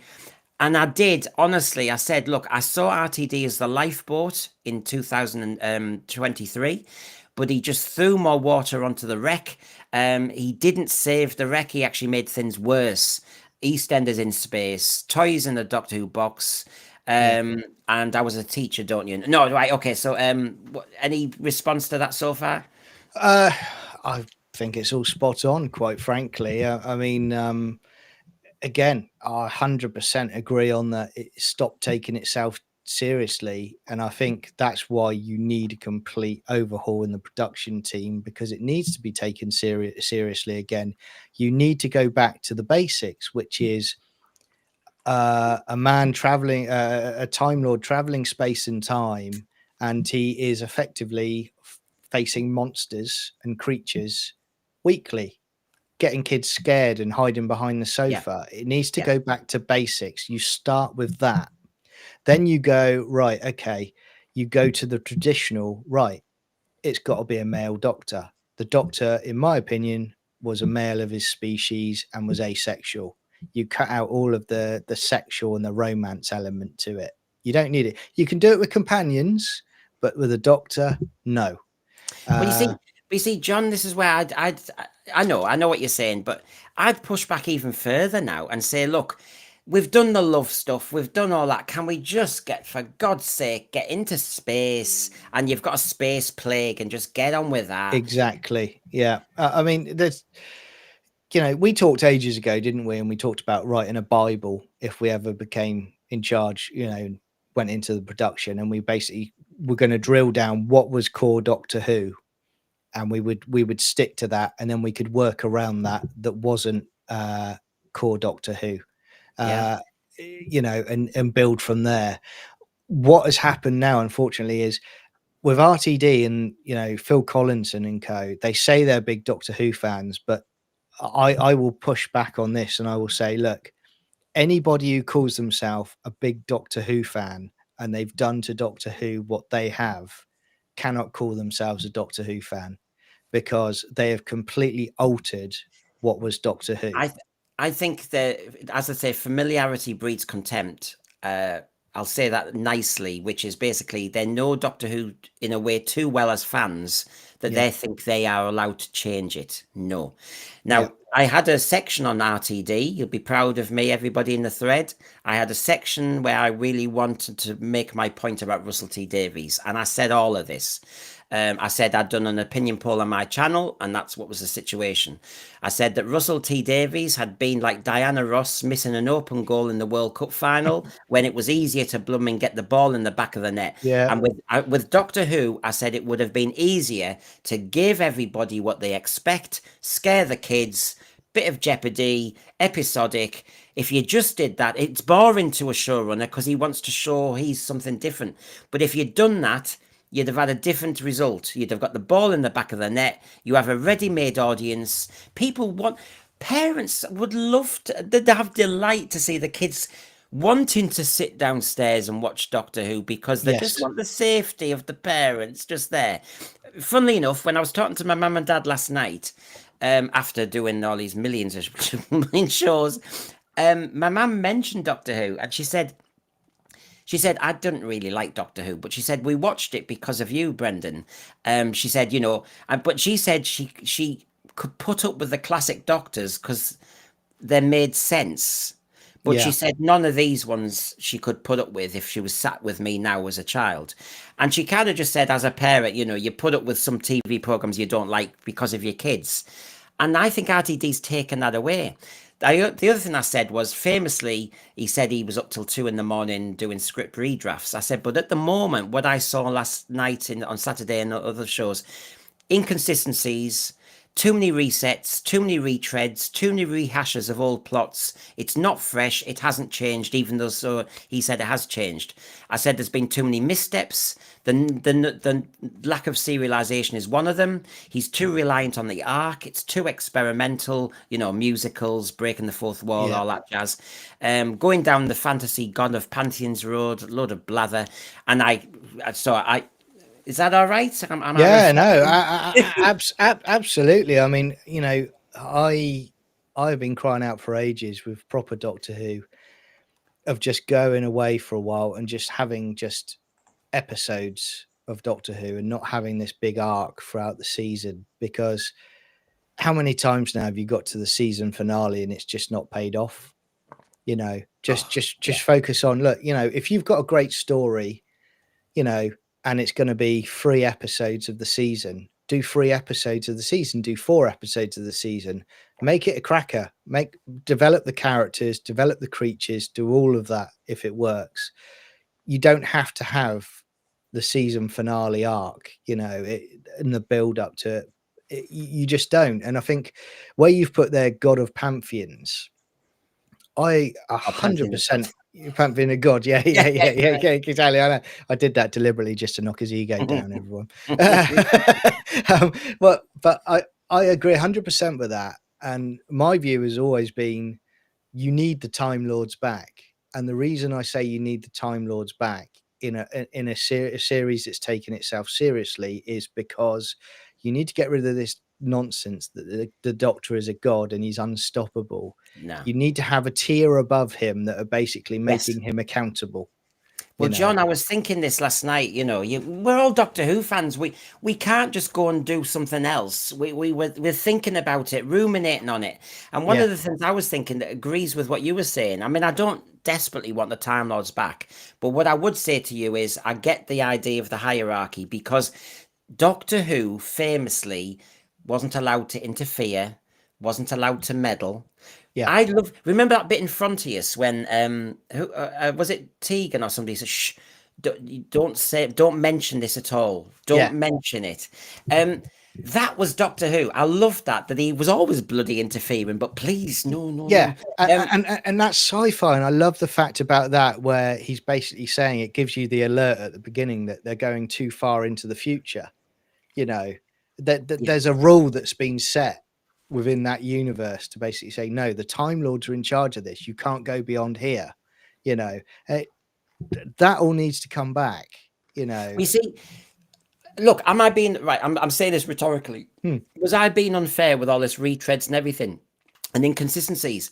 Those who watched the finale will know that we didn't get the salt over the shoulder sorted out. We didn't get the fantasy stuff sorted out, as in, if this all started, how's he going to stop gods appearing every week?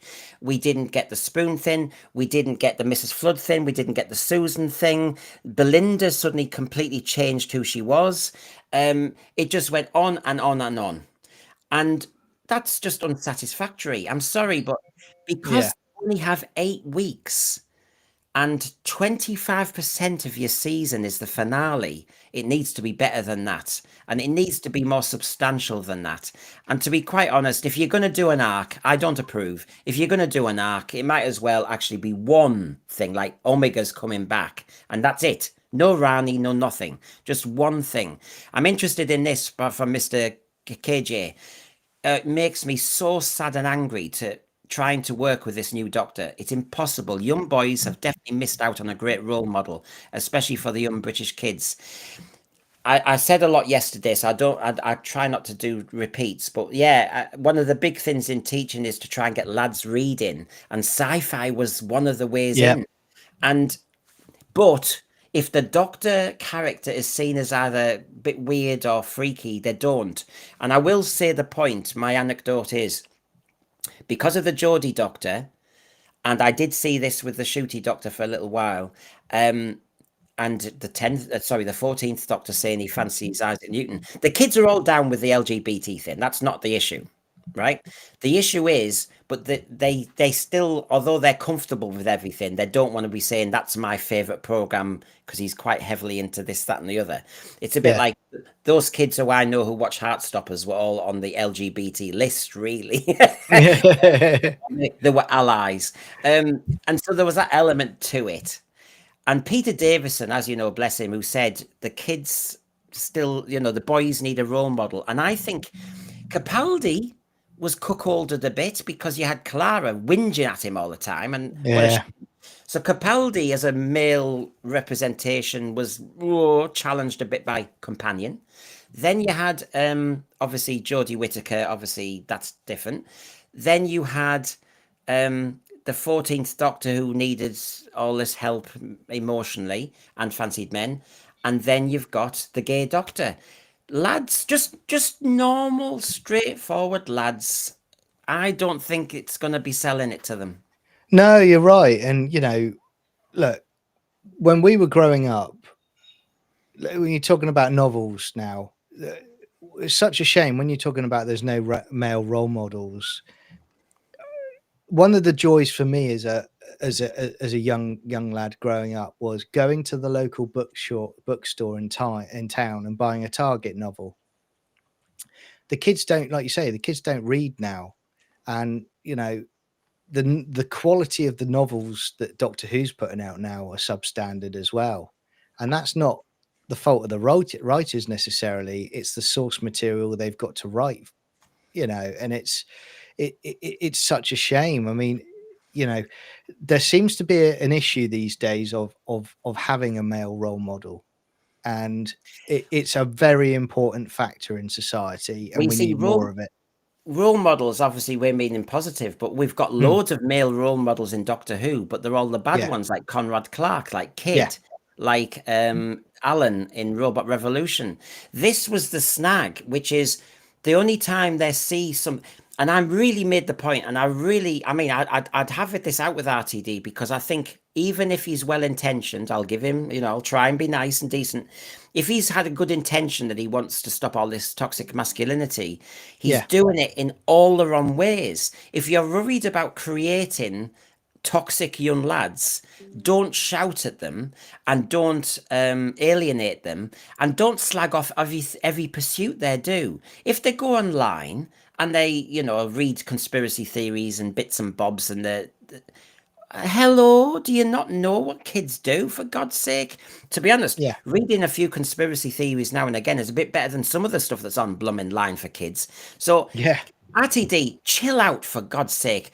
But haven't you learned the basic of politics? If you shout at somebody, they're not going to listen. And No, so we could have had subtle role models all the way through Doctor Who that would have kept the kids involved and interested. I went on about the agenda, John. yeah, Decade of messing with the show. It's as if they are bored with the show. They have trigger yeah, warnings for 70s shows, yet there were no trigger warnings for Doctor Who now. Because I have to say, cast report, various things. I'm sorry, there's an overzealous agenda. yeah, I said the incoherence of the agenda because I said, as everyone knows when I did the story in the engine, Nigeria gets a free pass on its treatment of LGBT people. How by RTD, who says he's kind of almost a savior, when just to sell a message that those you're right. terrible people haven't treated Shooty nice. And this is what I mean, about the fact that he he's become, you're right, he's become lazy because it's the lowest rung on the ladder stuff. It's, look, if you're going to push your diversity, fine, do all the research about it. Make sure that you've crossed the T's and you dot the I's before you put it in your script. but he hasn't done that. We had a conversation a week ago where you were telling me about what one of his characters said about, oh, you don't look disabled, hadn't done Yeah. his research on it, was completely ignorant about that. And this is the problem that I find these virtue signalers always have, is they dig themselves into a corner, you know. And when you push this diversity, what has happened over the last 10 years, these people that follow you, they soon turn on you and they start attempting to devour you. And it's a trap that they drop themselves into. Do the research, put the writing in there, flesh out interesting characters, and we'll talk again. And the viewers might come along for the ride, but you haven't done that. You've failed Yeah, on every and metric. I'm sorry, at every level, people. I mean, when Yeah. I first read 1984, I loved the story, but there was one chapter I didn't read. I still haven't read now, and I am an English teacher. Do you know what? It was the chapter which was the political manifesto. It was Yeah. so bogged down in the politics that I thought, whatever. I'll get the. I want the story. I want the characters. I get that it's a political manifesto, but you that is Yeah. just too much talking at me.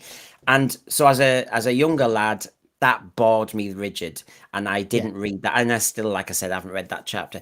And as people are saying, RTD, what do you know about kids? And the thing is, kids are complicated. They always have been. Mhm. They want to be trendy. They want to stand out, but then they love to be tribal. And it's really, you Yeah. know, Yeah.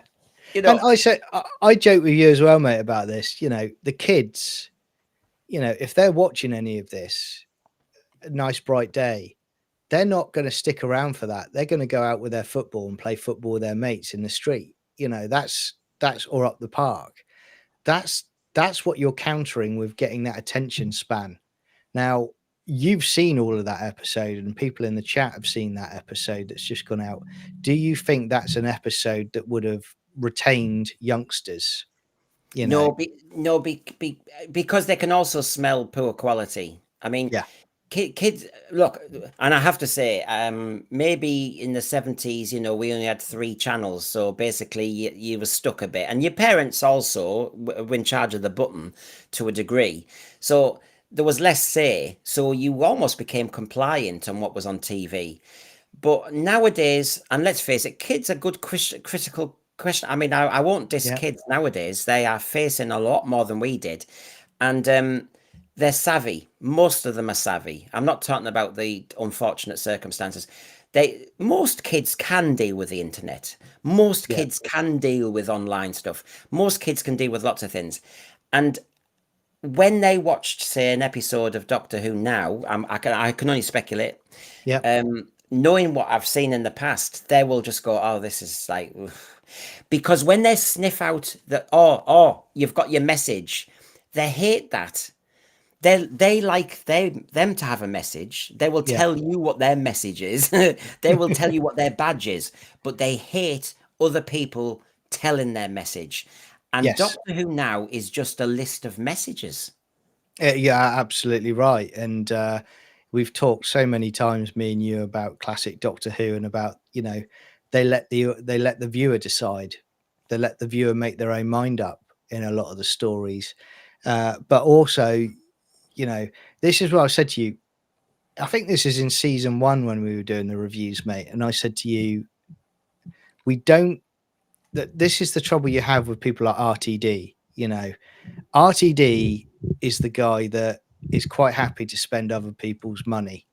Wants the big budget, wants the big effects, you know, it's going to be superb. But while he's attempting to get the big budget to do the effects, he's not thinking about the important stuff, about the characterization and the script, and making sure it's locked down and it's watertight. Classic Doctor Who worked, and why kids loved it is because the characters were well written. The actors that are playing it cared about those characters, and they literally knocked it out of the park. You know, whether they were your favorite Doctor or not. Now RTD is just, from what I've seen and what I saw of season 1, it's all look over here, don't look But at the hole, do the you know what? effects, you know. I desperately am trying to work out what is the issue, because once I know, I think the real issue is, I can then be Mm. much clearer in my messaging and thumbnails and everything.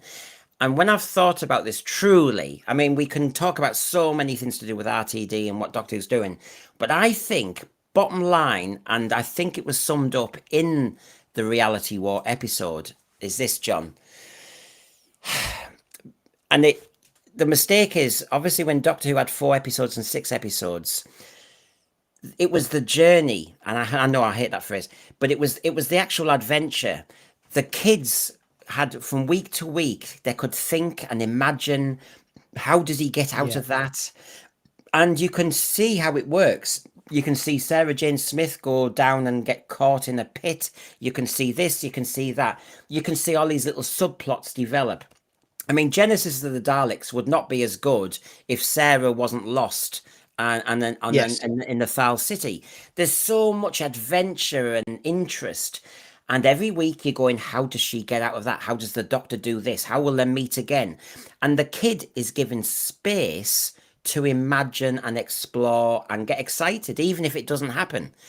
What RTD does now, and I thought the Reality War showed this in spades, is in the first 22 minutes, it was all explained to you. There was no movement. It was like, I'm the Rani, I did this. What I did is I flipped my DNA and I did this. Then, and then I'm Anita, come through this door, Doctor, you're saved. And in the end, you thought, all you're doing is explaining to me a clever ass plot of convenient magic tricks. Yes. But I'm actually just staring at it, bored, rigid. There's no adventure. And actually, John, there's no adventure because if you watch present day Doctor Who under RTD, the Doctor could be falling into a black hole in a straitjacket, but you know that next week, Yes. he conveniently pressed his Sonic on a special recall device. And you go, Setting 400. Yeah, exactly. Yeah. it's just lather. It's nonsense. It's make-up hocus pocus.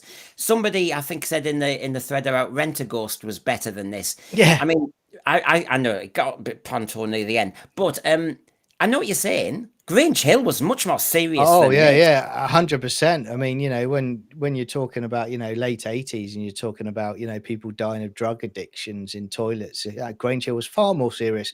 But your example there you give about a black hole, mate, you're right, because what you'd also have in this iteration, you wouldn't have Jeopardy. You'd have the Doctor doing some funny quip or something as he's heading towards the black hole in a straitjacket. That's what you'd have as well. But can I also ask, from this episode that's just gone, with the exception of the Rani, did anyone die in it? What's the Jeopardy like in these? I think these every Doctor episodes Who now? fan died watching it. Yeah. A slow death. Yeah. Our hearts sank. Rani died. I'm trying to think. I mean, John, I have to say, can I just point out, because you don't watch current Doctor Who, you're so yesterday, because Doctor Who's not about death and jeopardy now. It's about message. It's about other.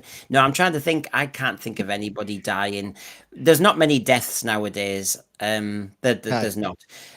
Everybody I know with the Interstellar Song Contest, we were up for it. There was that amazing moment when 100,000 people all were drifting into space and about to die.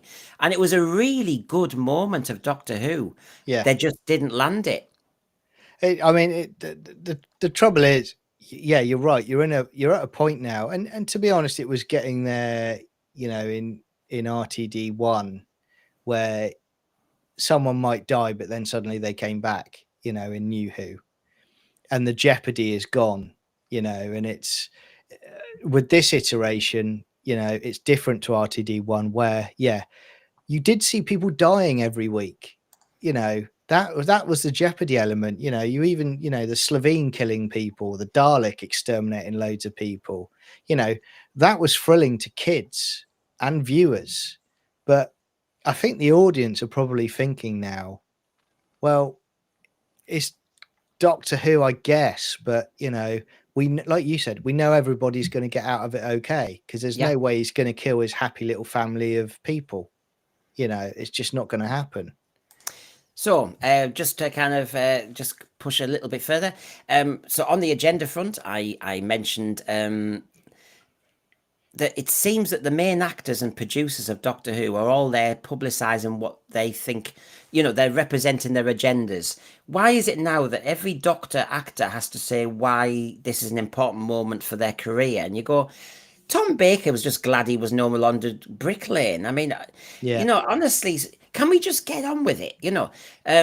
Oh, this represents a great moment in the history of British black people. And it's like, what the hell are we talking about? And then, of course, they can't do the agenda without just saying, oh, this is a great moment because I used to be a little boy and I never thought a black kid would end up being Doctor Who. Yeah. No, they can't do that. They then have to slag off everybody else. And then you go, oh, bye, bye, bye. The agenda against an overriding audience, the agenda seems to be the minority position. The attempted revisionism of the show. Everyone knows with Doctor Who Monthly, it's June, don't you know, everybody? It's Gay Pride Month. I'm going to do gay specials every day of Doctor Who. Tune in every day this month, and the Sense Sphere will go gay. And what we're going to do is every day we're going to show you one of your classic characters from Doctor Who and show that actually they were really LGBTQ. That's what we're going to do. Yeah. No, don't do that horrible revisionism. Leave it alone. I mean, it's just insufferable now, though, isn't it? And I've again, my view has always been as well with RTD. I actually think he's about 2 or 3 years behind the times because, you're seeing in the US, you're seeing across the world now that there's a massive pushback against this diversity initiative. That people have had enough of it, and this is not people that have been invested in IPs for a long time.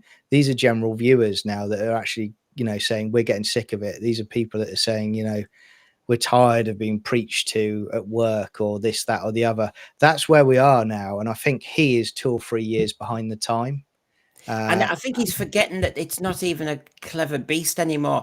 If No. you've only got 8 episodes, I think you just need to get Doctor Who noticed.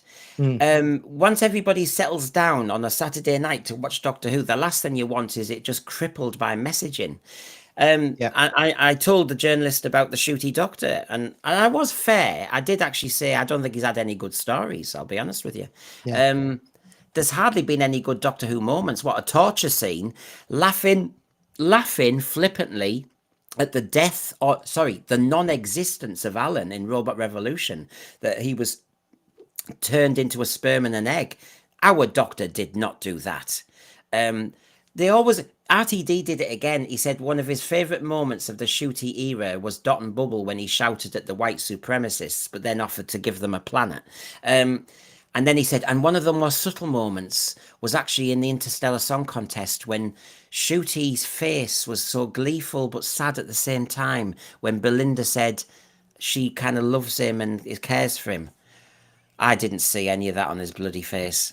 No, I mean, look, I saw season 1 and I just called him Mr. Wooden Top because I just thought he was appallingly bad, completely miscast in the role, and not fit to wear the shoes of actors that have come before him, excluding Jodie. This is where we are with it. It's you've got to hire the best people, and I'm sorry, overwhelmingly people are saying him and Jodie Whittaker were really bad casting choices. That's not me having a personal attack against them as individuals. That's me saying for the role and for their acting chops, they weren't good enough for the roles. Well, look, we've all said about scripts, and I did myself to a degree because it's you can only speculate. I mean, Chris Chibnall wrote the scripts for Jodie Whittaker, end of. But you had a script for Jodie Whittaker on Saturday night. And what was interesting was, I mean, she gave you Jodie Whittaker's Doctor. I mean, she was consistent. But what was shocking, I was really shocked, was she got all this bigly. It was, and I said the other day, it was Trump-esque. She was given quite basic vocab in certain descriptions. She got a little bit of science fiction mumbo jumbo that she said she struggled to learn, but she got big and popping out and wordplay with basic words. So that they've made her Doctor. This is RTD. a little bit of a kind of light, empty head. I didn't like it. I didn't like it at all. No, no. Just So again, from what you've said to me, it sounds like he's tried to cram so much into it. But again, I quote the South Park member berries. It's look at this, look at that, flashing lights in front of you to distract you from the actual script and the yeah, plot holes that are in it. because in summary, as I finished with this journalist who thought, "Oh God, he's off on what?" No, what was this season all about? In essence, what was the message? Because it wasn't about bloody Poppy. Poppy just suddenly appeared in the story in the engine, going down one of the Lagos alleyways. That was it. Robot Revolution, toxic masculinity and incels. Lux was a dig at the fans. That had no payoff. A lot of us were thinking they were the gods of Ragnarok. Nah, nothing. The Well, female agenda, companion as agency. Because the person who solved all that with the Midnight Monster was the female commander. She did the alien moment of giving herself up with the alien following her. The Doctor didn't. In fact, the Doctor ballsed it up. Lucky Day, Conrad Clark, you're a nasty piece of work. Interstellar Song Contest, kid, you're a nasty piece of work and I'm going to torture you. The story in the engine, well, isn't it amazing that I will forgive you because you're a black barber? You might have wanted to kind of destroy everybody's memories and stories, but I'll forgive you. But you're okay. Yeah. And it just, what did I learn in this series? That's what I learned in this series, that I basically wasted my time. Yeah, I mean, I was also going to say to you, when you're talking about consistency, I remember watching, the 60th, and I remember Ncuti first turning up, and the whole writing and the storytelling for Ncuti's Doctor was, and the bi-generation was, the 14th Doctor couldn't handle it because he had so many burdens, but because of bi-generation, the 14th could now retire and take it easy, because Ncuti's Doctor is free and loose to just go about his business and enjoy the wonders of the universe. Well, as you've just explained there, as you're going along in the seasons, that's not the case at all. He's quickly diverted back to type, isn't he? So he's not even stuck to that consistently. No. If you've only got 8 episodes and with Yeah. fresh writers, I mean, that's it hasn't worked. And so anyway, so that was my message. And actually, he was a decent journalist, I'll be honest with you, because he said to me, I mean, he was taken aback. He said, I did not expect that opinion. He said, when I contacted you earlier, he said, I didn't think you were going to say what you said. And at first I thought, oh my God, am I out of kilter? And he said, the other Doctor Who fan I've already contacted straight after the episode loved it. And your head's going, hold on a minute, have I oversold it? Well, hold on, what's going on here? And I'm thinking, me and Jamie looked at each other, and early on in the episode, we were going, where's the story? There was a point early on with all this exposition. I said to Jamie, I can't stand this. This is madness. This is just boringly all neat magic tricks. I was in shock, really, at how bad it was.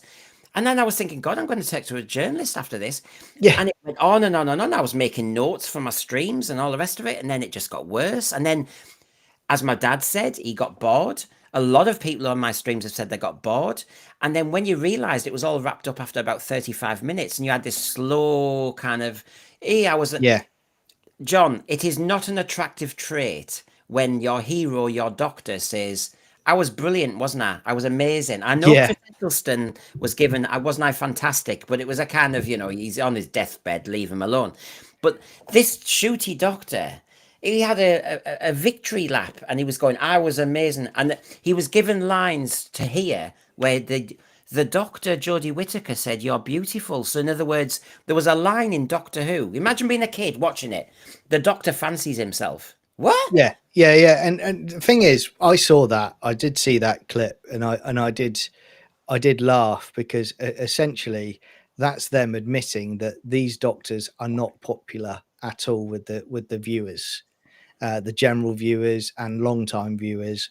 There's a minority that like them, and they've written that in because they have to reaffirm to themselves that actually they were popular doctors. I will just say, everybody in the chat, Brendan's not giving you the full facts about this journalism thing. From what I heard from Jamie, it was very similar to that scene in Notting Hill where Brendan opened the front door in his underpants and there were a load of journos outside his front door. well, well, I know, and they basically, the journalists wanted to interview the Hoopettes, and I was furious. Hey, it's about me. We're a package deal. Yeah, look where my hand is. So actually, Donald Maxwell. Do you know what? I could almost buy into this theory. Rose was the first person to appear on the New Who in Rose. And now she is the last person to appear in the last episode of New Who. And you know, my argument with the journalist was, I do think New Who, for good and bad, it's over. It needs a fresh take. And Donald Maxwell, I could buy into that if that was the message, that actually RTD's leaving, Bad Wolf stopped, and it's going to be a new crew. I'd buy into that theory. Yeah. I mean, there's two ways to look at it. I mean, the first one for me is, look, okay, he's bookending his, what he thinks is his era from 2005 by doing that, and then he's put out this statement, and Billie's put out this statement that one's to come. Almost kind of, it's almost like a plea to the BBC to say, let us continue. The other side of it, which worries me more, is the fact that the BBC, being as stupid as they are, you know, are actually going, do you know what? You know, those falling viewing figures, you know, people walking away and this getting critically panned. Yeah, let's do some more of it.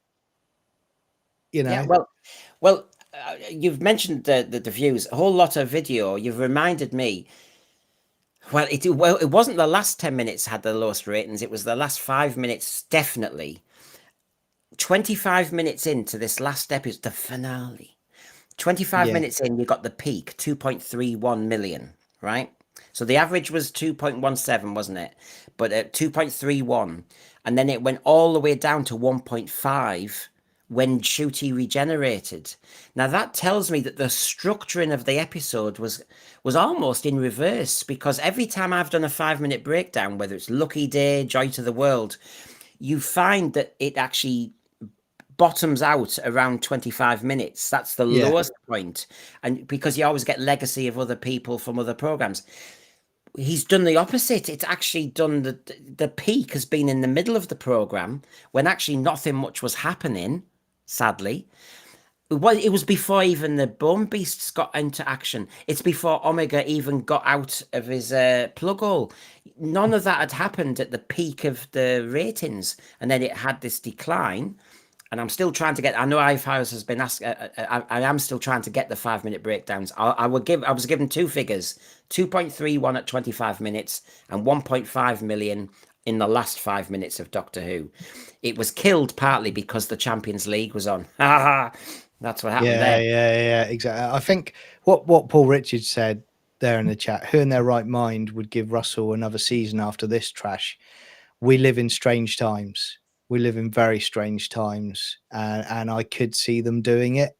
I think, yes, on a reduced budget, but what you've just said there about the last 5 minutes, Brendan, I mean, that's an indictment in itself of the quality of Ncuti Gatwa as this Doctor, though, isn't it? The fact that people really don't care about him that much that they've actually not stuck around to even bother watching him regenerate. Yeah. And well, it's actually a shame. It means that the showrunner, the quality writer, has actually completely failed on the structuring of the narrative to get people in the finale to miss out on the main blooming thing. And remember, the last 20 minutes of the finale were ambushed for the regeneration build-up, you know, Jodie returning and all that. But people had already checked out. So in other words, disaster. Anthony Parkinson, now, obviously my Children of Time show with the Troublemakers on Tuesday night, we have a ratings element when I'll update on the consolidated figures for Wish World, 2.856. It's the lowest +7.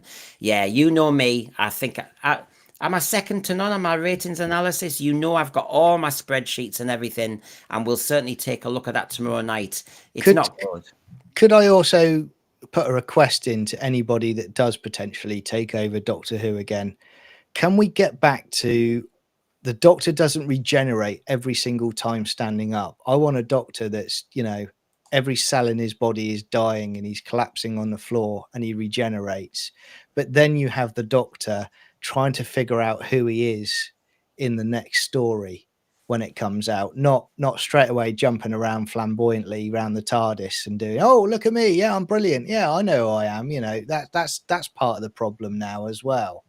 It It's look. whimsical nonsense. Well, I have to say, I think these clever writers have forgotten one thing about what it teaches you is that death is a lonely experience, Yeah. and whether it's Logopoulos and Tom Baker, as I know I said, the Fourth Doctor, Caves of Androzani, in the end, poor Fifth Doctor was up against it. Nobody was helping him. No. You look at that; it's a private moment, death. You can be watched by lots of people, but it's a private moment. And I think with New Who Doctors, it's become this massive final lap. The David Tennant one, sadly, that lap of honor was appalling. And then Yeah. Moffat kind of did it with Capaldi when I'm not going yet. Well, I'm sorry, but the Third Doctor didn't get that chance to say that. No. It doesn't make any sense, and it looks diva-ish, it looks narcissistic. It's not a good look. Yeah.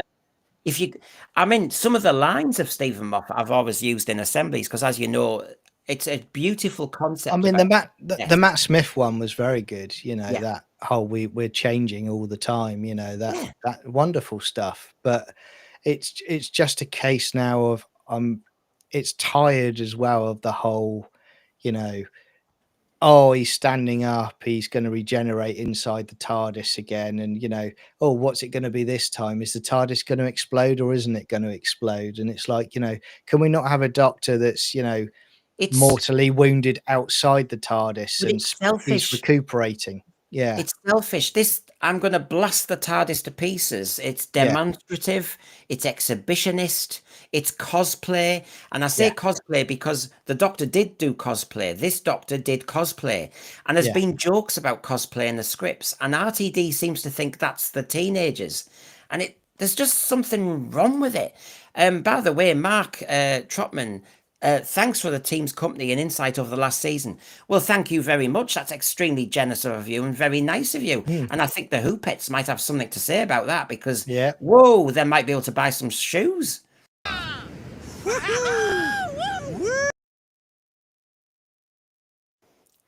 The funny thing about that one is they're both puppets and good old garbage makes them come to life. But why does Willie Stroke have a tail? Oh, misses. You're going to do, I thought you were going to do one of them with the Ncuti puppet, like a tumble down, Reichenbach Falls or something like that, well, I'll get that garbage working hard. You'll have to do really special effects. Anyway, folks, thank you for that. That was a lovely comment to finish with. I'll keep going. John will keep going. In fact, I might as well say, John, Sci-Fi Chronicles 79, what mischief are you up to? Yeah, thank you. At the moment, I'm still doing my Stargate SG-1 watch-alongs, which we did 3 episodes last night, so I'm a bit jaded today. But it was great fun. And then classic Doctor Who reviews and movie reviews as well. So yeah, thanks. So if anyone fancies any of that and escaping this nonsense we've talked about, check it out. But and also a big congrats to Brendan because he has grafted the last few weeks incredibly hard, and it's good to see the positive feedback that he's getting now, which is well deserved. So credit to you, mate. Keep it going. Well, it's that's why I celebrated last night, because I just thought, you know what, the poor family, I've not even seen them really for 8 weeks properly. So yeah, we all know what it's like. We can get too geeky sometimes, but but it was a nice day. It was a nice day because so many things happened. So yeah, it's been great, and it is lovely to see the people in the thread who you're starting to get to know now. So thank you again, John. Obviously, tomorrow night I'll be on at 8 o'clock, Children of Time, when I think I'll have no control at all. No, you got to give that one up already. I mean, just make sure that Sean doesn't have any alcohol, because he'll be uncontrollable. It's getting worse, and because they apparently somebody's told them that I used to be a teacher, so they really do. Oh, They we really got, make sure got I'm wound up now. And here's Mad yeah. Mackham now. Sunderland fans are not normally nice to Middlesbrough fans. No, you know. Yeah. Evening today, I've reflected and calmed and decided I shall fight the good fight. If it returns, and if RTD is still the overlord, then bring it on. Please use this to keep the Hoopettes fed and trained for the next chapter. Well, I'm with you on that sentiment, Mad Mackham. I know some people say they're going to walk away from Doctor Who and all the rest, and that's their opinion. You're allowed to do that, of course you are. But I Yeah. just thought, you know what? You are not taking my program away without a fight. And do you know what? When he had that line when Conrad Clark said, you know, that Conrad Clark was told by the Doctor, this relentless noise. Yeah. And I thought, yes, I know you think I'm relentless noise, an online warrior with a rubbish little channel, but I'm not going. I'm staying, and I'm gonna call out like the boy in the Emperor's New Clothes, all your mistakes until you relent. So Well, yes, I'm apparently, on that. from what people have told me, though, that what he wants is for all podcasters to become cooks or chefs. Is that right? Yeah, how snobby. I know we all know his message when he did that with Conrad Clark, but what a snob. I have to say that's how a lot of us start our life. You know, I worked in a hotel when I was 16. You're glass washing, you work in the kitchens, you become a wine waiter and all. Don't be such a snob, RTD. Next time, maybe we'll combine it for RTD. We'll do the show, but we'll also be making a souffle or something at the same time, just to link the two together. That'll make him happy. Yeah. I sometimes think writers, showrunners, producers need to get a life. The real life is more humdrum. And actually, it makes you reflect. You know, when Conrad Clark turns into some sort of kitchen hand, and there you go, there you go. But look at Rose. You can't win. The messaging is incoherent. Rose just worked in a shop, didn't she? But she Yeah. was so special, special. And Yeah. somebody so ordinary, they're special. That's the message he has with New Who. And yet, that kitchen hand called Conrad Clark, whose dad he didn't know and all the rest of it, he's so toxic and he deserves everything. It doesn't make sense, RTD. No. Anyway, No, it doesn't. Not at all. time for tea. Everybody, thanks a lot. John, thanks a lot. And good luck You're with welcome. your channel. And I'm sure Thank you, mate. we'll be on again. Yeah, But, absolutely. that was the Sense for your saloon. Hard to say sometimes. Good night. Take care, all.